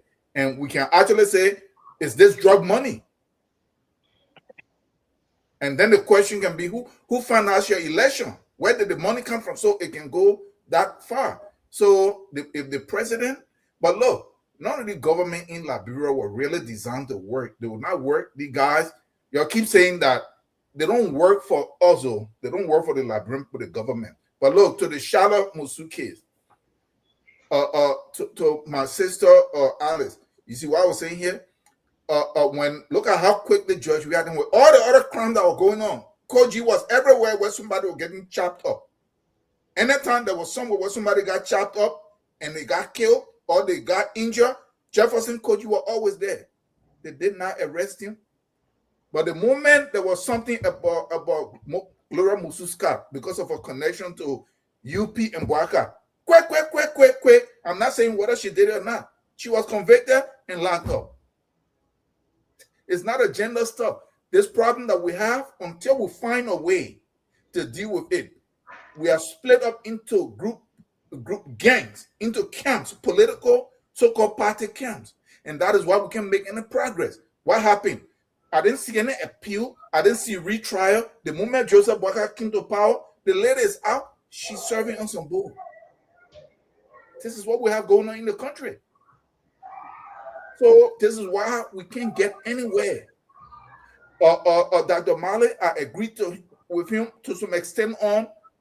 I listen to people that have their position in terms of, it's all from a political perspective. It's not even from a national perspective to try to politicize it. Because in this multi-party democracy you have, You must demonize the other person. They must not succeed. You will sacrifice the future and the stability of the nation so that you can remove that other party so that you can come in. And this is what we find ourselves.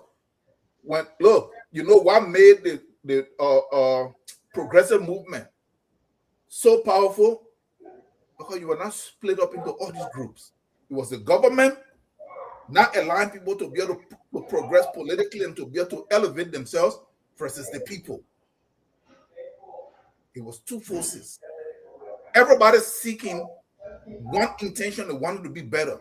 They wanted to have a part of the national cake. So what happened? That was a movement. Look in Burkina Faso.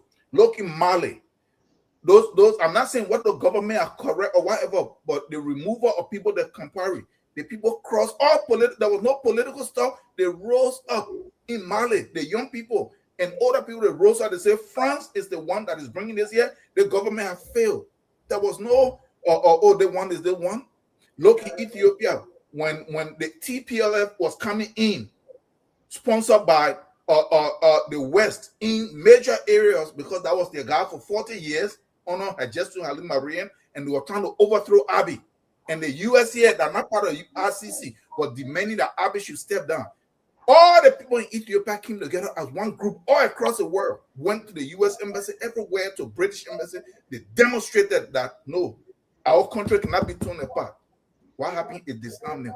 Liberia, 3 minutes over, man. But Liberia failed to reach that. You keep asking why the opposition, they can't come together because they are split up into groups and camps.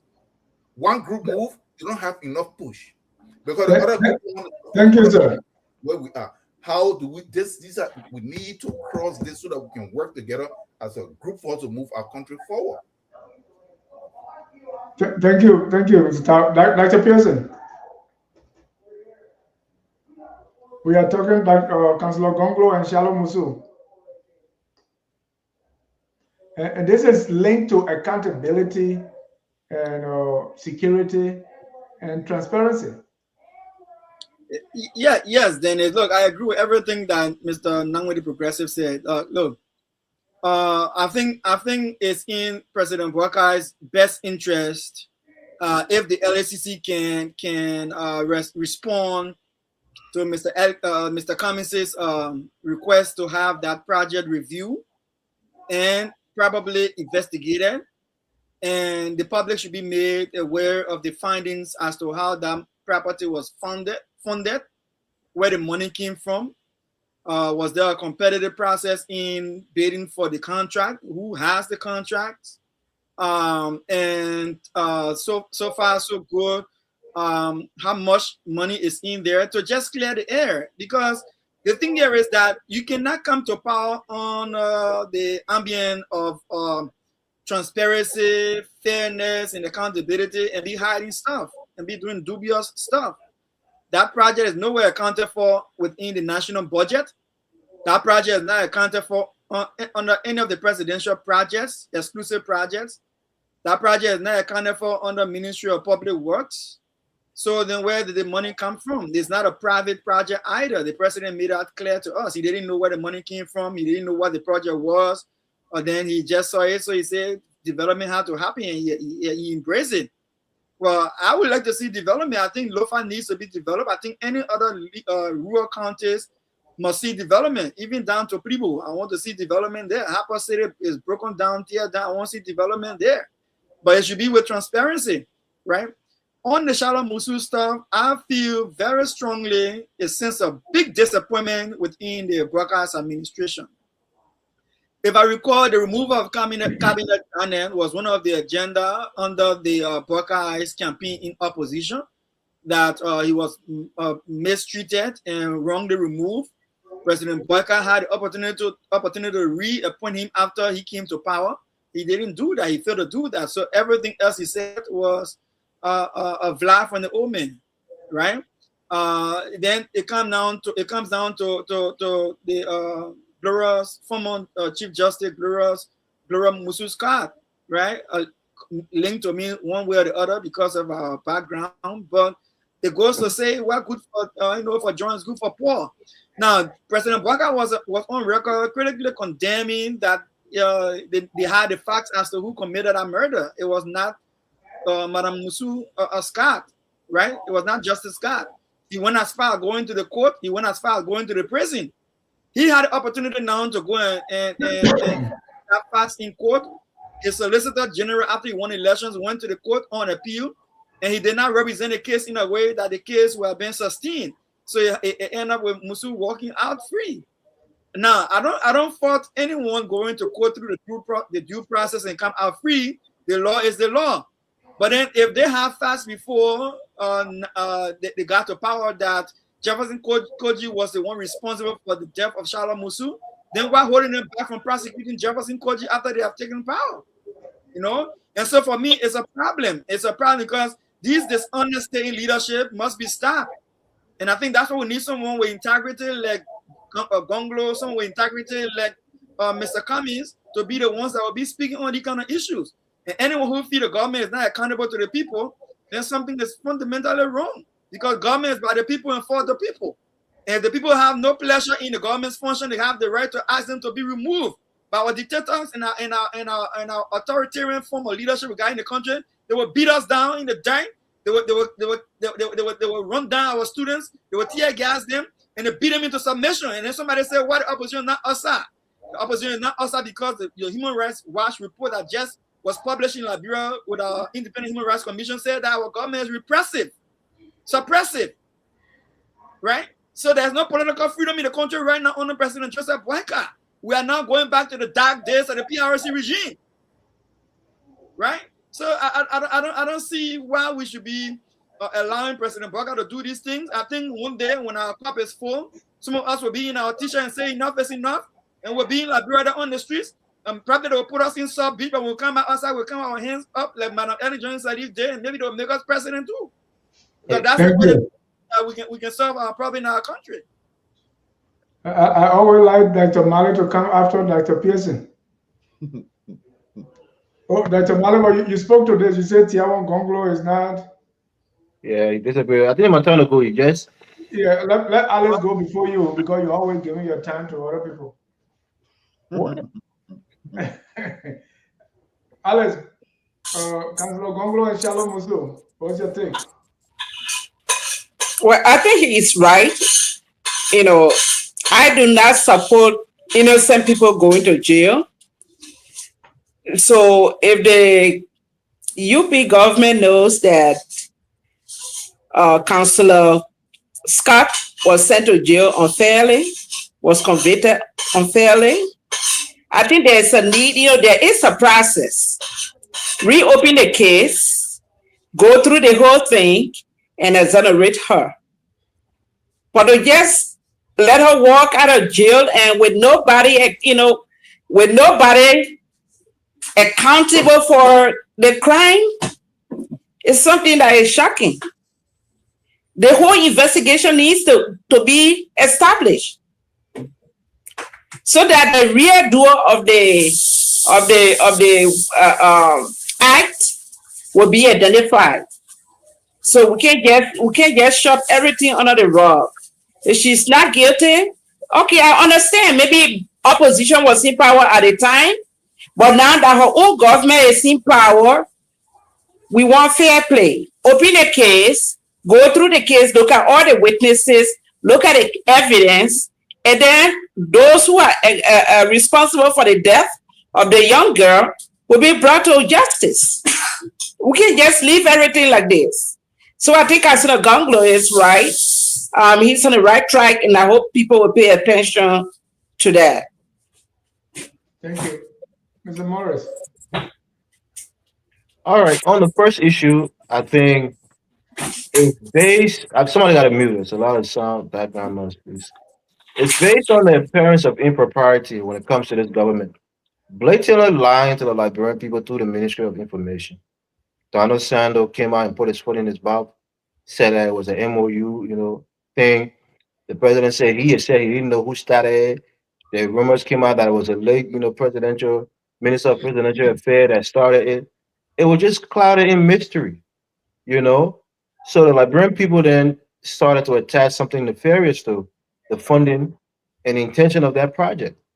that the president in his own hometown or the city that is adjacent to his hometown is having such a massive, construction going on, and he has no, knowledge on who appropriated the money, who took millions of dollars to go do, construction work in your backyard, and you know nothing about it, or if you did, but you're lying to the Liberian people, and your ministers and deputies are lying to us.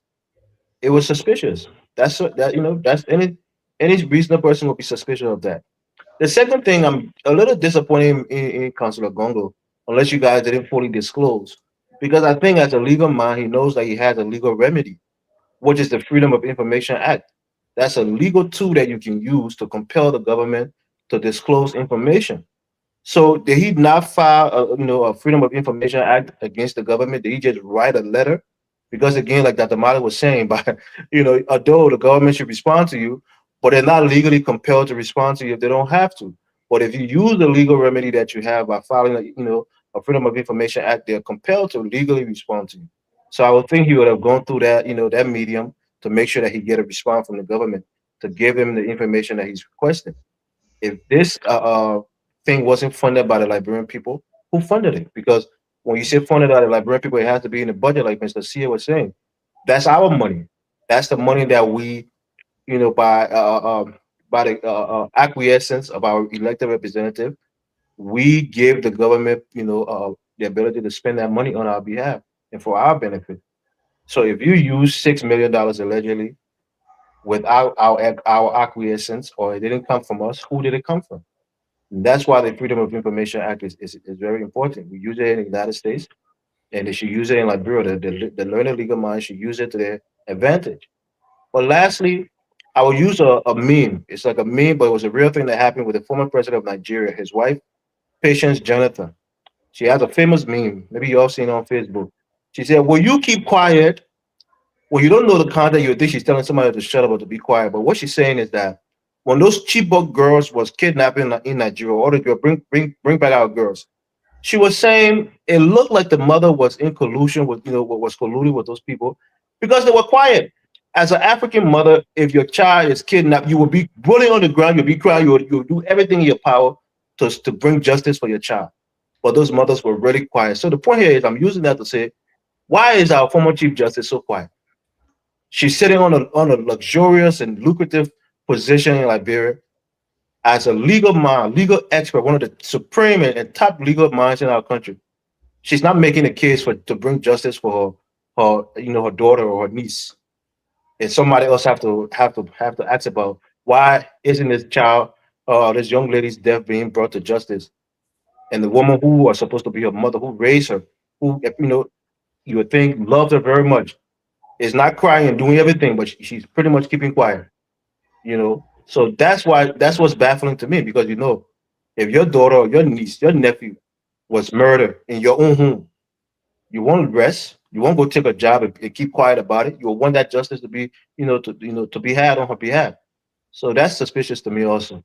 But I think Councilor Gongo, any well-meaning Liberian should use the Freedom of Information Act to compel the government legally to disclose information that they want to do. But that'll be my take on it. Thank you. And tonight, time is fast spent, so we'll just conclude on these two cases and just pick anyone. Number one, President Bouaka intervened to end the UL impasse and order rehabilitation. The crisis raises deeper questions about leadership and institutional stability. In fact, they turned the name of the president into my problem. So this whole LU something, did President Bouaka go in late? I mean, we see this thing over and over at the university, and the university really is bad. Sometimes we see the students outside demonstrating. This time they say, fix the school. That's their new chant.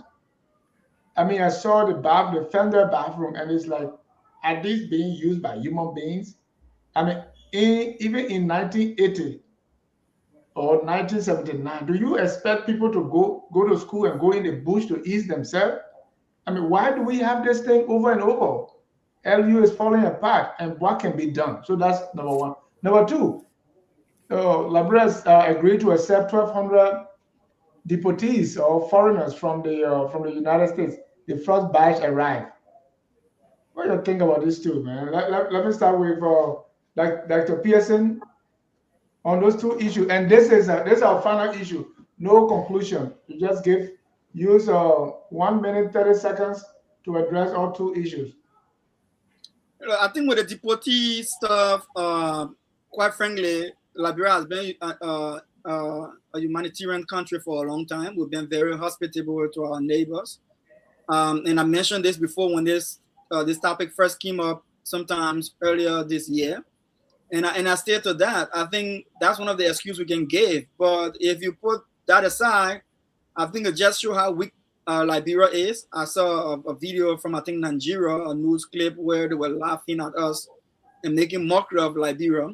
That they have scientists here, they have engineers here. Why they didn't send some of them? They send criminals, rejected criminals that U.S. don't want, and we took them unconditionally. And I think that. Do you know where we're taking them? Are they in a hotel, or would they be in jail, or? Well, I think you can call incompetent Jeremy Pia, who is the incompetent Foreign Affairs Information Minister, or the prolific insult manager, Sano Johnson, to clarify that. I'm not taking government pay. Daniel Sando to provide information on their job. So you can go to those incompetent guys to give you the information. But I'm just concerned that I think it's colonial. To me, I think like Africa should be beyond this. We should be able to stand up like Nigeria or Burkina Faso and tell them, take that trash information from before us and deal with your issue, right? We are not your trash bin, and we should be finished with that. But on the humanitarian grounds, our country should remain open to anyone who has trouble and need help. On the issue of LU, President Barker drove to LU in multi-million-dollar car at a dilapidated state premier university that he said he attended some time ago, and they're not even on what he graduated. I question that degree from if he ever had one from LU. Okay. I would like to see a transcript, because I don't think the fact that he drove in our compound and saw the building the way it is, to even commission a PhD program in our structure, it tells me he has zero interest in that University of Liberia. And he drove out of there. His whole intervention was fruitless. It was unnecessary. If I were in Liberia at the time, stay at the University of Liberia, he would not be allowed to enter the premises of the University of Liberia unless he can go and use the bathroom or the toilet, and then come back in the classroom that is leaking, no roof, and then we have the meeting under the sun. That's why we hold the meeting. And that, I mean no insult. I just try to say how dire the situation is. Other countries, people 12 years old, 16 years old, they're talking about technology, building robots and building roads and building skyscraper. We're talking about cleaning toilet and fixing toilet at LU. Thank you. Yeah. Look, put them in a 44 continuum, President Barker and entire cabinet, and carry them to the Caribbean as another repatriation. Thank you. Elvis. Yeah, look. On LU, was presidential intervention necessary or overdue? Is UL governance structure fundamentally broken? What reforms are urgently needed? How do disruptions at UL affect national development? Okay. Yes, I think the allocation process has to be restructured, right? And there's a guy called Frank Zano. He speaks on Africa. Whether it's true or not, I don't know all the dialects in Africa, but he said in most African language, there's not a word for maintenance, right? And one of the overhead costs in this country is maintenance. You have to allocate money for the continuous maintenance of your facilities, whether that's painting every 3 years, having a robust janitorial staff on payroll that are doing a good job, and have a supervisor who supervises the work that they do. Make sure you inspect the bathroom at the end of the day, and things of that nature. You have to have active, money allocated actively for repairs throughout the year, the school year. Are we doing that? If so, where's that money going? If the janitors are not cleaning the bathroom, if the toilets are breaking and there's not money to repair them, what are we really doing? Those are the basic level of administrating. If you're an administrator, you got to make sure you account for those things. So I don't think it's the school itself, but just the fact that you're not allocating money for continuous maintenance of your facilities. Do you recommend it be closed down until it's brought back? Yeah, I think they should close it bring the best minds, the best managerial minds in the country to structurally, restructure how we allocate, money in terms of making sure that it's a necessity, it's essential that the janitorial budget for that administration should not be touched. It should be set aside. Nobody can go and pick from it, do anything with it. It's integral to the hygiene of the student that money be set aside. And we have competent janitors on campus throughout the year that will be doing their work and being paid on time. And you prioritize them because the cleanliness of the campus also is a reflection of the country. So I think that's something that the government has to prioritize. The other issue you can go and and take care of it. But even in our capital building, similar thing. Where are the janitors in that building? Are they having money in the budget for repair in the actual facility that they make laws, in the legislate? The bathroom are dilapidated. When you go into certain places, the paints are peeling off. The building from the outside is looking raggedy. What are we doing? We don't know how to maintain the things that we build. Same thing with roads. So maintenance have to be a priority for our government moving forward, and they have to reflect that by allocating money for our maintenance crew to make sure that throughout the years our building and our facilities are well maintained. I'll leave it. Thank you. And that I don't agree with that man who said no work. The work for maintenance is to fix it. We have that in a language, You got any, Gribble? What's the word for maintenance? It's the same word for fixing, to fix something, Okay, right? okay, fixing. So that's the equivalent. We don't have to have that directly. That's why we say man. Exactly. So I don't know what kind of linguist that guy. Is it my time? I might as well go, right? No, I want Alice to go before you. Okay. Ladies before gentlemen. It's not that, it's just that what do is correct. Okay, on LU, it is so disappointing that up to this time, we are talking about the University of Liberia that educated the vast majority of officials in Liberia. After the war, the University of Liberia have been in the same dilapidated conditions. It's not anything new. When I was at the university, like 1997, there's the chemistry lab. It was leaking while we're in class. Every time it rained, it was leaking. So these things started a long time. The bathroom was still bad the same way. And you think after the war, we had government that came to power, a legitimate government. It was not the rebel government.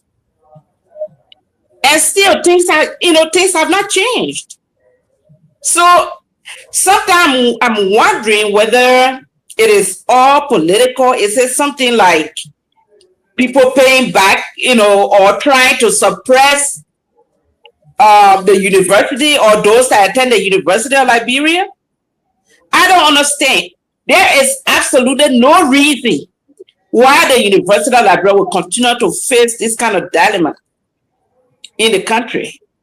Because the capital building is right opposite the university. Some of the legislators over there, they attended the university. Some of them were even working in the offices, going to LU.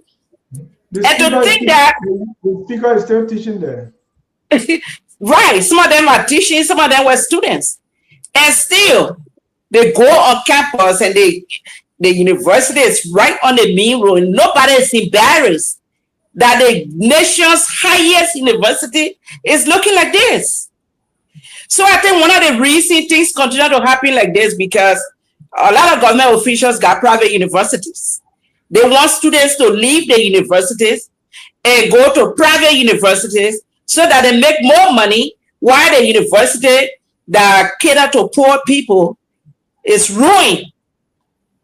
And so something actually has to be done. Recently, I saw a video where the university president was talking to some students from the Student Unification Party. And the students were expressing their disappointment that president after president, are they in cohorts with the administration of the country? Why is it nobody is speaking for the university? Every time they want students to be in the street marching before something is done. And now even if they close the university, I know somebody saying well, maybe they can close it or repair it. No, when it is closed, they're never gonna repair anything. So that means those students that cannot afford will not go to university.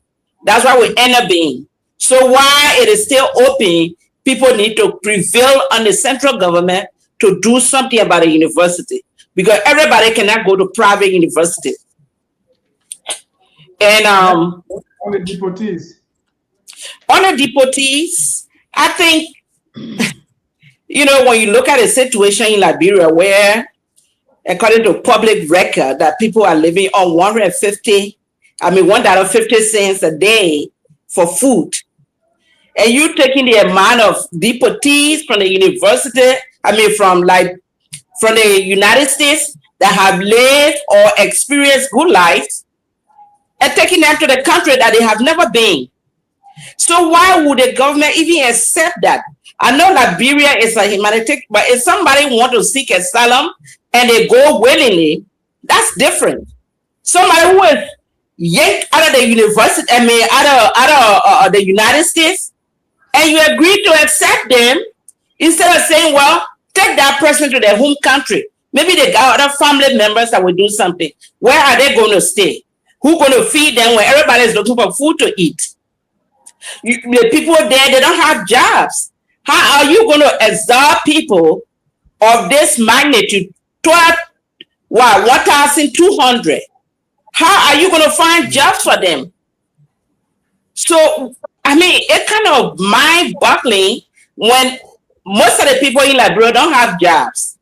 Here, when you seek asylum in the United States, you are guaranteed work permit. That's how you support yourself. They got other government assistance programs. Liberia has none. So on what basis are they seeking asylum in Liberia? So I don't really support that. Thank you. And I'm coming to you, Dr. Male. I want you to start with the LU thing. And 20 people arrived at RIA on Thursday, the first group under Liberia's agreement to receive many as 1,200 third country deportees over 12 months. After the arrival, the group was put on a bus and taken away from the airport. And their destination was not identified, right? Liberia Justice Minister Oscar Tua said the deportees could apply for asylum in Liberia or leave the country. Okay. The Reuters newspaper, Reuters reported today that 5 people who resisted leaving the aircraft were subsequently sent to Equatorial Guinea rather than entering Liberia's reception arrangement. When I asked Dr. Pearson that where exactly do you know where they are going, Dr. Sam Wallow said, "Hey, Dennis, you should know." Sometimes they think journalism is magic or that the government shouldn't, because we sometimes ask the question and say, "Hey, why don't you file the Freedom of Information Act, or why don't you do this?" In other words, our government should not tell anything. We should go find it. Dr. Malik, what do you make of LU and the first batch of deportees arriving in Monrovia? Firstly, I don't understand why other people continue to entrap His Excellency into the LU debacle. LU has a leadership. This president is the visitor of the university. Yes, this president. He appoints the leadership, Dr. Malik. That's what I'm saying. The president appoints the leadership. I don't want to focus on the president. I want to focus on the president of the university.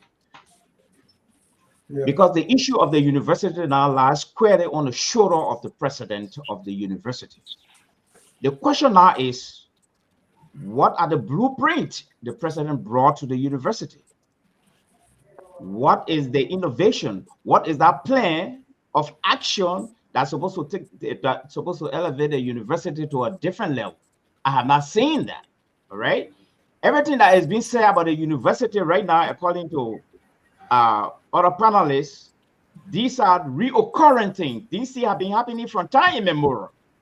So the question now is, we brought in an outsider with the hope that with the hope No, but that they are being, you said they are being happening from time immemorial. Why? they have been happening from time immemorial because it's like probably we have not gotten the right leader to the The right university. university leader? Pardon me? I said we have not gotten the right university leader. I think so.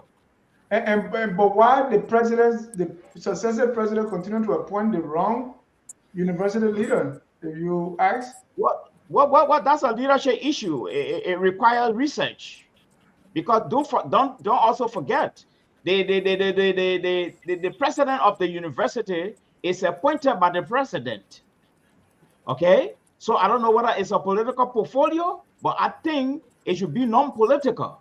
So the issue continues to permeate our system because we don't have innovators coming to the university to really change things. I think so.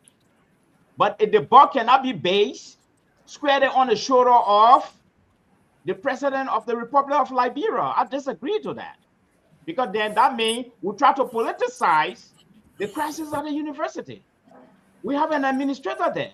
She is the president, all right? What are her plans? She knew about all of these things. She's been in power for some time now. How is she going to change the dynamics on the ground? I have not seen no new changes like that. She said bulk of the money they send there is only to pay salaries. So there's no money left to even clean bathroom. Okay. If there's no money left to even clean bathroom, as an innovative leader, what are you supposed to do? Print new money. Not print new money. Okay, what? Downsize. You mean? Retire people because we need money.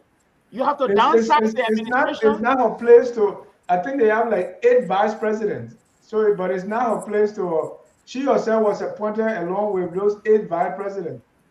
I don't know what they do. Yeah, she can recommend. It's not her place. She can recommend because we want a good leadership. Right? All right. So then if let's it's talk not about her the place, deportees. pardon me? Let's talk about the deportees. Well, for the deportees, first of all, I don't know their characteristics, whether they are criminal or non-criminal, I don't know. Secondly, I don't know their country of origin. According to the grapevine, sources coming in that most of them are rejected criminals and there are no space for them in the United States.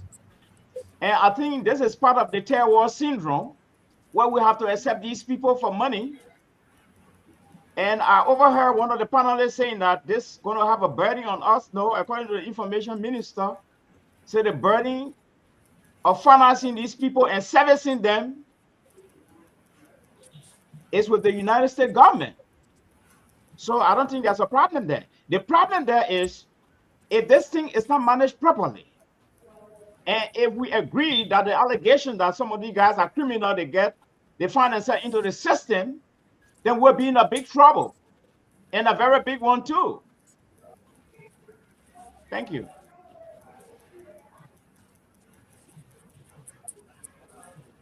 Is it my closing? Is it my closing? Mr. Sear. Hello? Yeah, that's your closing. Mr. Ja. Is this my closing? Yeah. Oh, no. Okay, but then lastly, No, I he just said no. wanted He said no. Oh, there's not a closing. No. No, Mr. Sear, yeah, I will come back to you for 30-second closing. Okay. Mr. Sear, your take. Yeah, Dennis, thank you. On the deportee issues, the government of Liberia wisdom is we cannot say no to the world power, the world superpower, America. If we decide to do so, we will get punished. And we don't want to get punished by America. We don't want to get on the wrong side of America, because if we are on the wrong side of America, since we are a begging nation, and most of the crumbs that we beg for come from America, let us accept just about anything America wants. Then that is good for us as a country. That is why the Liberian government, in its wisdom, says, look, we will accept these deportees no matter the circumstances, no matter the individuals, whether or not we have facility that can host them, we'll take them in anyway so that we can be in the good graces of the United States of America.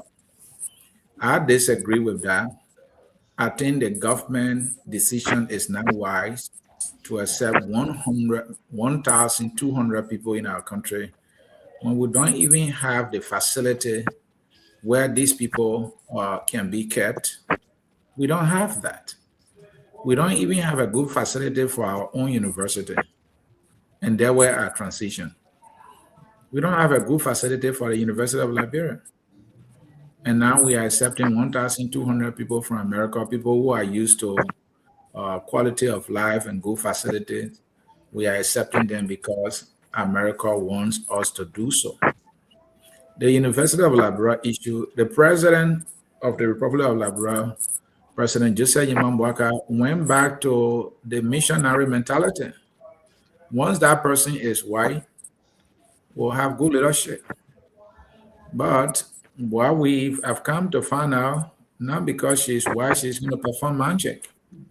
No, the university is a public institution that must be funded by the University of Liberia. If the government is allotting between $38 to $40 million to run a university for the whole year, that is insignificant amount of money. It can run a university. Ever says something that I agree with. Maintenance is one of the things that we really need to factor in our governance. Our governance in Liberia. We need to have budget for maintenance, which would cover janitorial staff and technical people who will do actual carpentry, painting, and other things. We have to train these people. Others who are trained at that, we need to hire them, and they need to be on payroll. Every day they show up to work, they must find something to maintain. They should find something to fix. I think that will help. I am not sure if we have that. If we have that, then I think most of our public facilities will be in a much better situation. I'm not sure we have that. There where we need to look in a very serious way. So if you look at the leadership of our government, the finance minister is from the University of Liberia. Most of our leaders, the speaker, my understanding is that he was even teaching at the University of Liberia. He was called Accounting Kun. So this is Accounting Kun who is charged with the appropriation of the budget. He does not know accounting enough to know that University of Liberia needs at least $100 million, for the place to function, right? And now that Amala is saying, well, everything falls on the shoulder of the University of Liberia president. Well, how is she going to do it? I think the goal there was that since she's a white woman, she will go and beg the white people get money. And she'll bring the money, then our university problem will be solved. Now we just got to know that, no, not because she's white, she can go to America and beg all the university and they will give her money. It doesn't work that way. The university is the responsibility of our state. The state collect taxes, and the state should use those taxes to fund the government adequately. Imagine the legislature budget is more than the University of Liberia. The University of Liberia caters to the whole country. It is to build the future of our country. But the House of the legislature gets more money appropriated to it than the University of Liberia. All right. So tell me, how are we ever going to have a functional university when we are not allotting the necessary funds? Even though there'll be some issue of managing the funds, but we don't have enough already for the university. Magic is not going to be performed. Serial leadership will require that significant amount of money is sent to the university, and then we can exercise accountability and the execution of the funds so that we can have a functional university. Many people blame the students.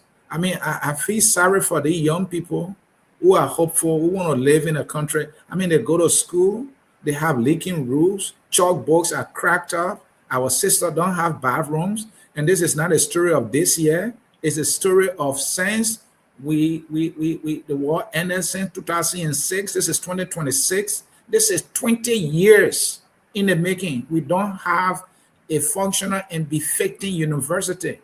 It is a disaster on our hands, and it falls squarely on our leaders. Not only this government, previous governments failed us miserably when it comes to maintenance. And it's shameful. It's very shameful. The next budget, the university will not even get 50 million. Maybe if it does, maybe it'll be a good thing. But the University of Liberia need at least 200 million. The 200 million that are coming from Mentor C, I thought they were going to divert it to the University of Liberia. The finance minister is who he is today because of the University of Liberia and his own effort, right? Why is he not convincing the president that the university need at least 150 million, Mr. President? Why is he not doing that? I'll call on the finance minister to do so. And the president must not be told. He should know this. The speaker should know this. The speaker promised even JFK that you were going to allow, I think, about 10 million or 20 million or so. He failed miserably. Well, I'll leave it there. Jeff Victor, your man. I'm going to go. Why Victor going before me? Yeah, my man. I said Kunda, your man. So I want you to end my thought. And we got his last name now. I thought I your brother said. Number cool and number Victor. So that was a short. But look, I couldn't agree with my colleagues more. The president, Dennis, you said it, I think it was you or Dr. Malley. The problem has been there even before he came into office, right? Why is it that this president, right, is doing the same old? Why did he come? I mean, he came to rescue us, right? Where are the new ideas that he brought? He's just doing the same thing over and over. He's just doing the mundane. Every day, the same thing in and out.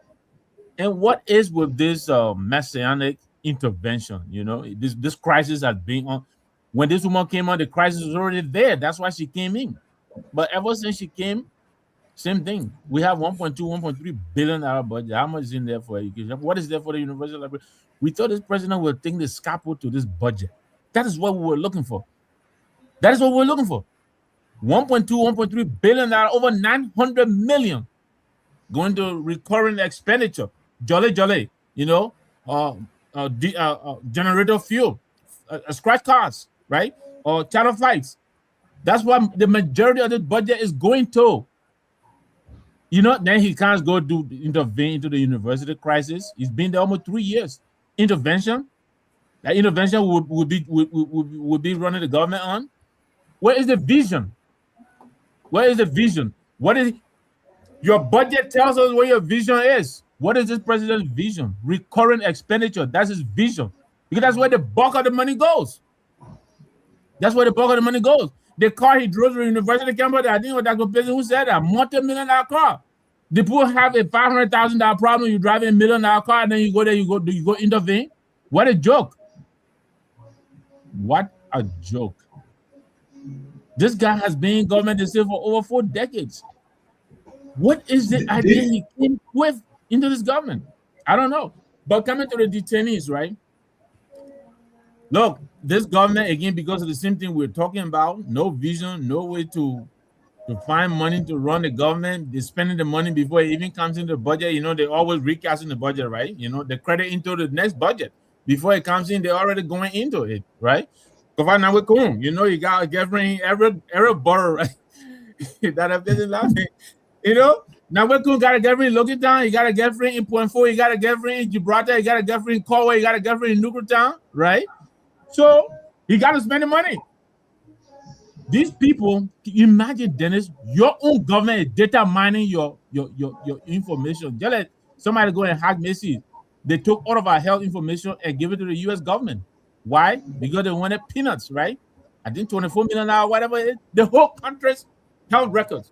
They give it to the U.S. What would they not do? They will sell us down the river for anything. They're bringing these people. We're talking about security right now. The security is so challenged that drugs are coming in and everywhere into the country. You're bringing additional foreigners. You don't know these people. We don't know where they are, who they are, whether they're third world country, like they say, you know, third country detainees or whatever it is, or whether some of these people are the worst of the worst. We don't know that because Jeremy Pia is not saying anything. They're not telling us anything. So what are we to assume? That again, they're adding on to the already very, very, very, very difficult security situation we have in Liberia, where we can't control our borders. They're bringing into this. They're bringing these people in the country now. Quickly, let me give it back to you. I was listening to something today, and Ronnie Shea was on this. I think they call it the State of the Nation. It's not Sierra Leone. These guys were talking. They say these people, when they bring in this thing, they bring the drugs on the sea. they deflate the boat, and then they send the empty plane. It goes and pick it up. This is a very difficult situation. We got this going on, then they're bringing 1,200 people into the country. Like we already don't have enough problems. And of course, that's why everybody's laughing at us because we're crazy. But thank you, great show. Hope to be with you again next Friday. Mr. Tower. Yeah. Look at what happened here. No, my brother Nambo shouldn't go because he raised some very good point, and I was going to raise that. About I'll be your audience. I'm your captain audience. And no, about the type of people that they're bringing. No, you raised that point, and it's a very good point. We have drug issue in our country right now because starting from the immigration, and you know that some of the people on the list, they're Colombians, are going to be in the next batch of people that they're bringing. Let me tell you, because somebody asked a question to you that you asked Dr. Pearson, but I will give you the whole story because follow this. In December, in around November or October last year, the Liberian government, the Boaka government, engaged the U.S. Sarah Besley Yanti, the foreign minister, engaged the U.S. that they were willing for them to take some deportees. The news broke, the Liberian, all of us on these shows, we started to talk, the government denied it. They secretly signed the agreement December of last year. Sarah Besley Yanti was here, met with Michael Rubio. They signed the agreement. They're lying that they didn't ask for anything. $5 million is what the U.S. government paid to the Liberian government in January of this year for the 1,200 deportees. $4,000 US dollar per deportees. Okay, then the discussion came up in the State Department and in Congress that how are they going to manage this money? That we don't trust them. One of the senators raised a question. We don't trust them that they're going to steal this money. So the State Department said, well, we need to get rid of these people. We can't press on it too much, but what we'll do is we'll tell them, we'll give them category and criteria on how to report on how the money is going to be used. So this was the agreement that was put in place. So these people that are going, $5 million, $4,000, about $4,166 per person. So they shouldn't lie. So how did the U.S. channel that money? They channel it as enhancing the immigration and security sector of Liberia. But the foreign minister that counted beans and rice in Somalia or Sudan, wherever, in Nepal, these are some of the achievements that she's having. So they're doing this for money, okay? And so that they can pocket it. So that's what you are seeing. At the same time, the U.S. sent 7 deportees to Rwanda for $7.5 million, over $1 million per deportees. They sent 35 to Equatorial Guinea, about $260,000 per deportees. Liberia, $4,000. Okay, so $5 million. The whole internal document, I can send it to you. You can read the New York Times. Already broke the story. They broke everything down.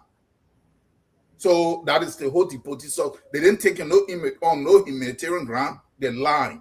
They were giving money, $5 million. Okay. Thank you. So I just want it to be known. It's on record. It's been published. The document exists. So that is the thing with the deportees. Look, I want to deviate briefly. Also, title education, but I don't want the UL thing to talk about it. But remember, Dr. Pearson, we spoke on something here that there was some money that they said that the one from from kindergarten to grade 6 to be free. Remember we discussed that here? Yeah. Okay, yeah. We discussed that here. Right. Yeah, to be free. And they said they were best parents. And then the question was, where did the money come from? And the money came from the EU, because it's something big that is actually brewing. The money came from the EU, but the EU is struggling that they can barely even pay their own schools and get things running. Why are they giving you some money for a few $1 million for this stuff? the EU did not just give Liberia alone money, but Liberia, the reason that Liberia is in the Liberia in the first batch. Remember, you have been here about ECHO, the common currency for West Africa. Here is the EU, the global order is changing. They're collapsing. They're losing, like France, which is one of the largest group in the EU, is losing all their guys in the Sahel, and other people are doing stuff. You're right. So this is what they're doing. So the euro looking for backing, and they don't have it because the US pretty much. Macron was in Kenya. He was, I think he's either in Ghana or going to Ghana. You know, you're right. They're hustling. Yeah. So look at what happened. No, because I want to. I'm able to finish in 1 minute, because this is because when this unfold, then before we start saying how it happened. So when they're supposed to be publishing this currency, it been pushed back twice. Guinea already pulled out. Why did Guinea pull out?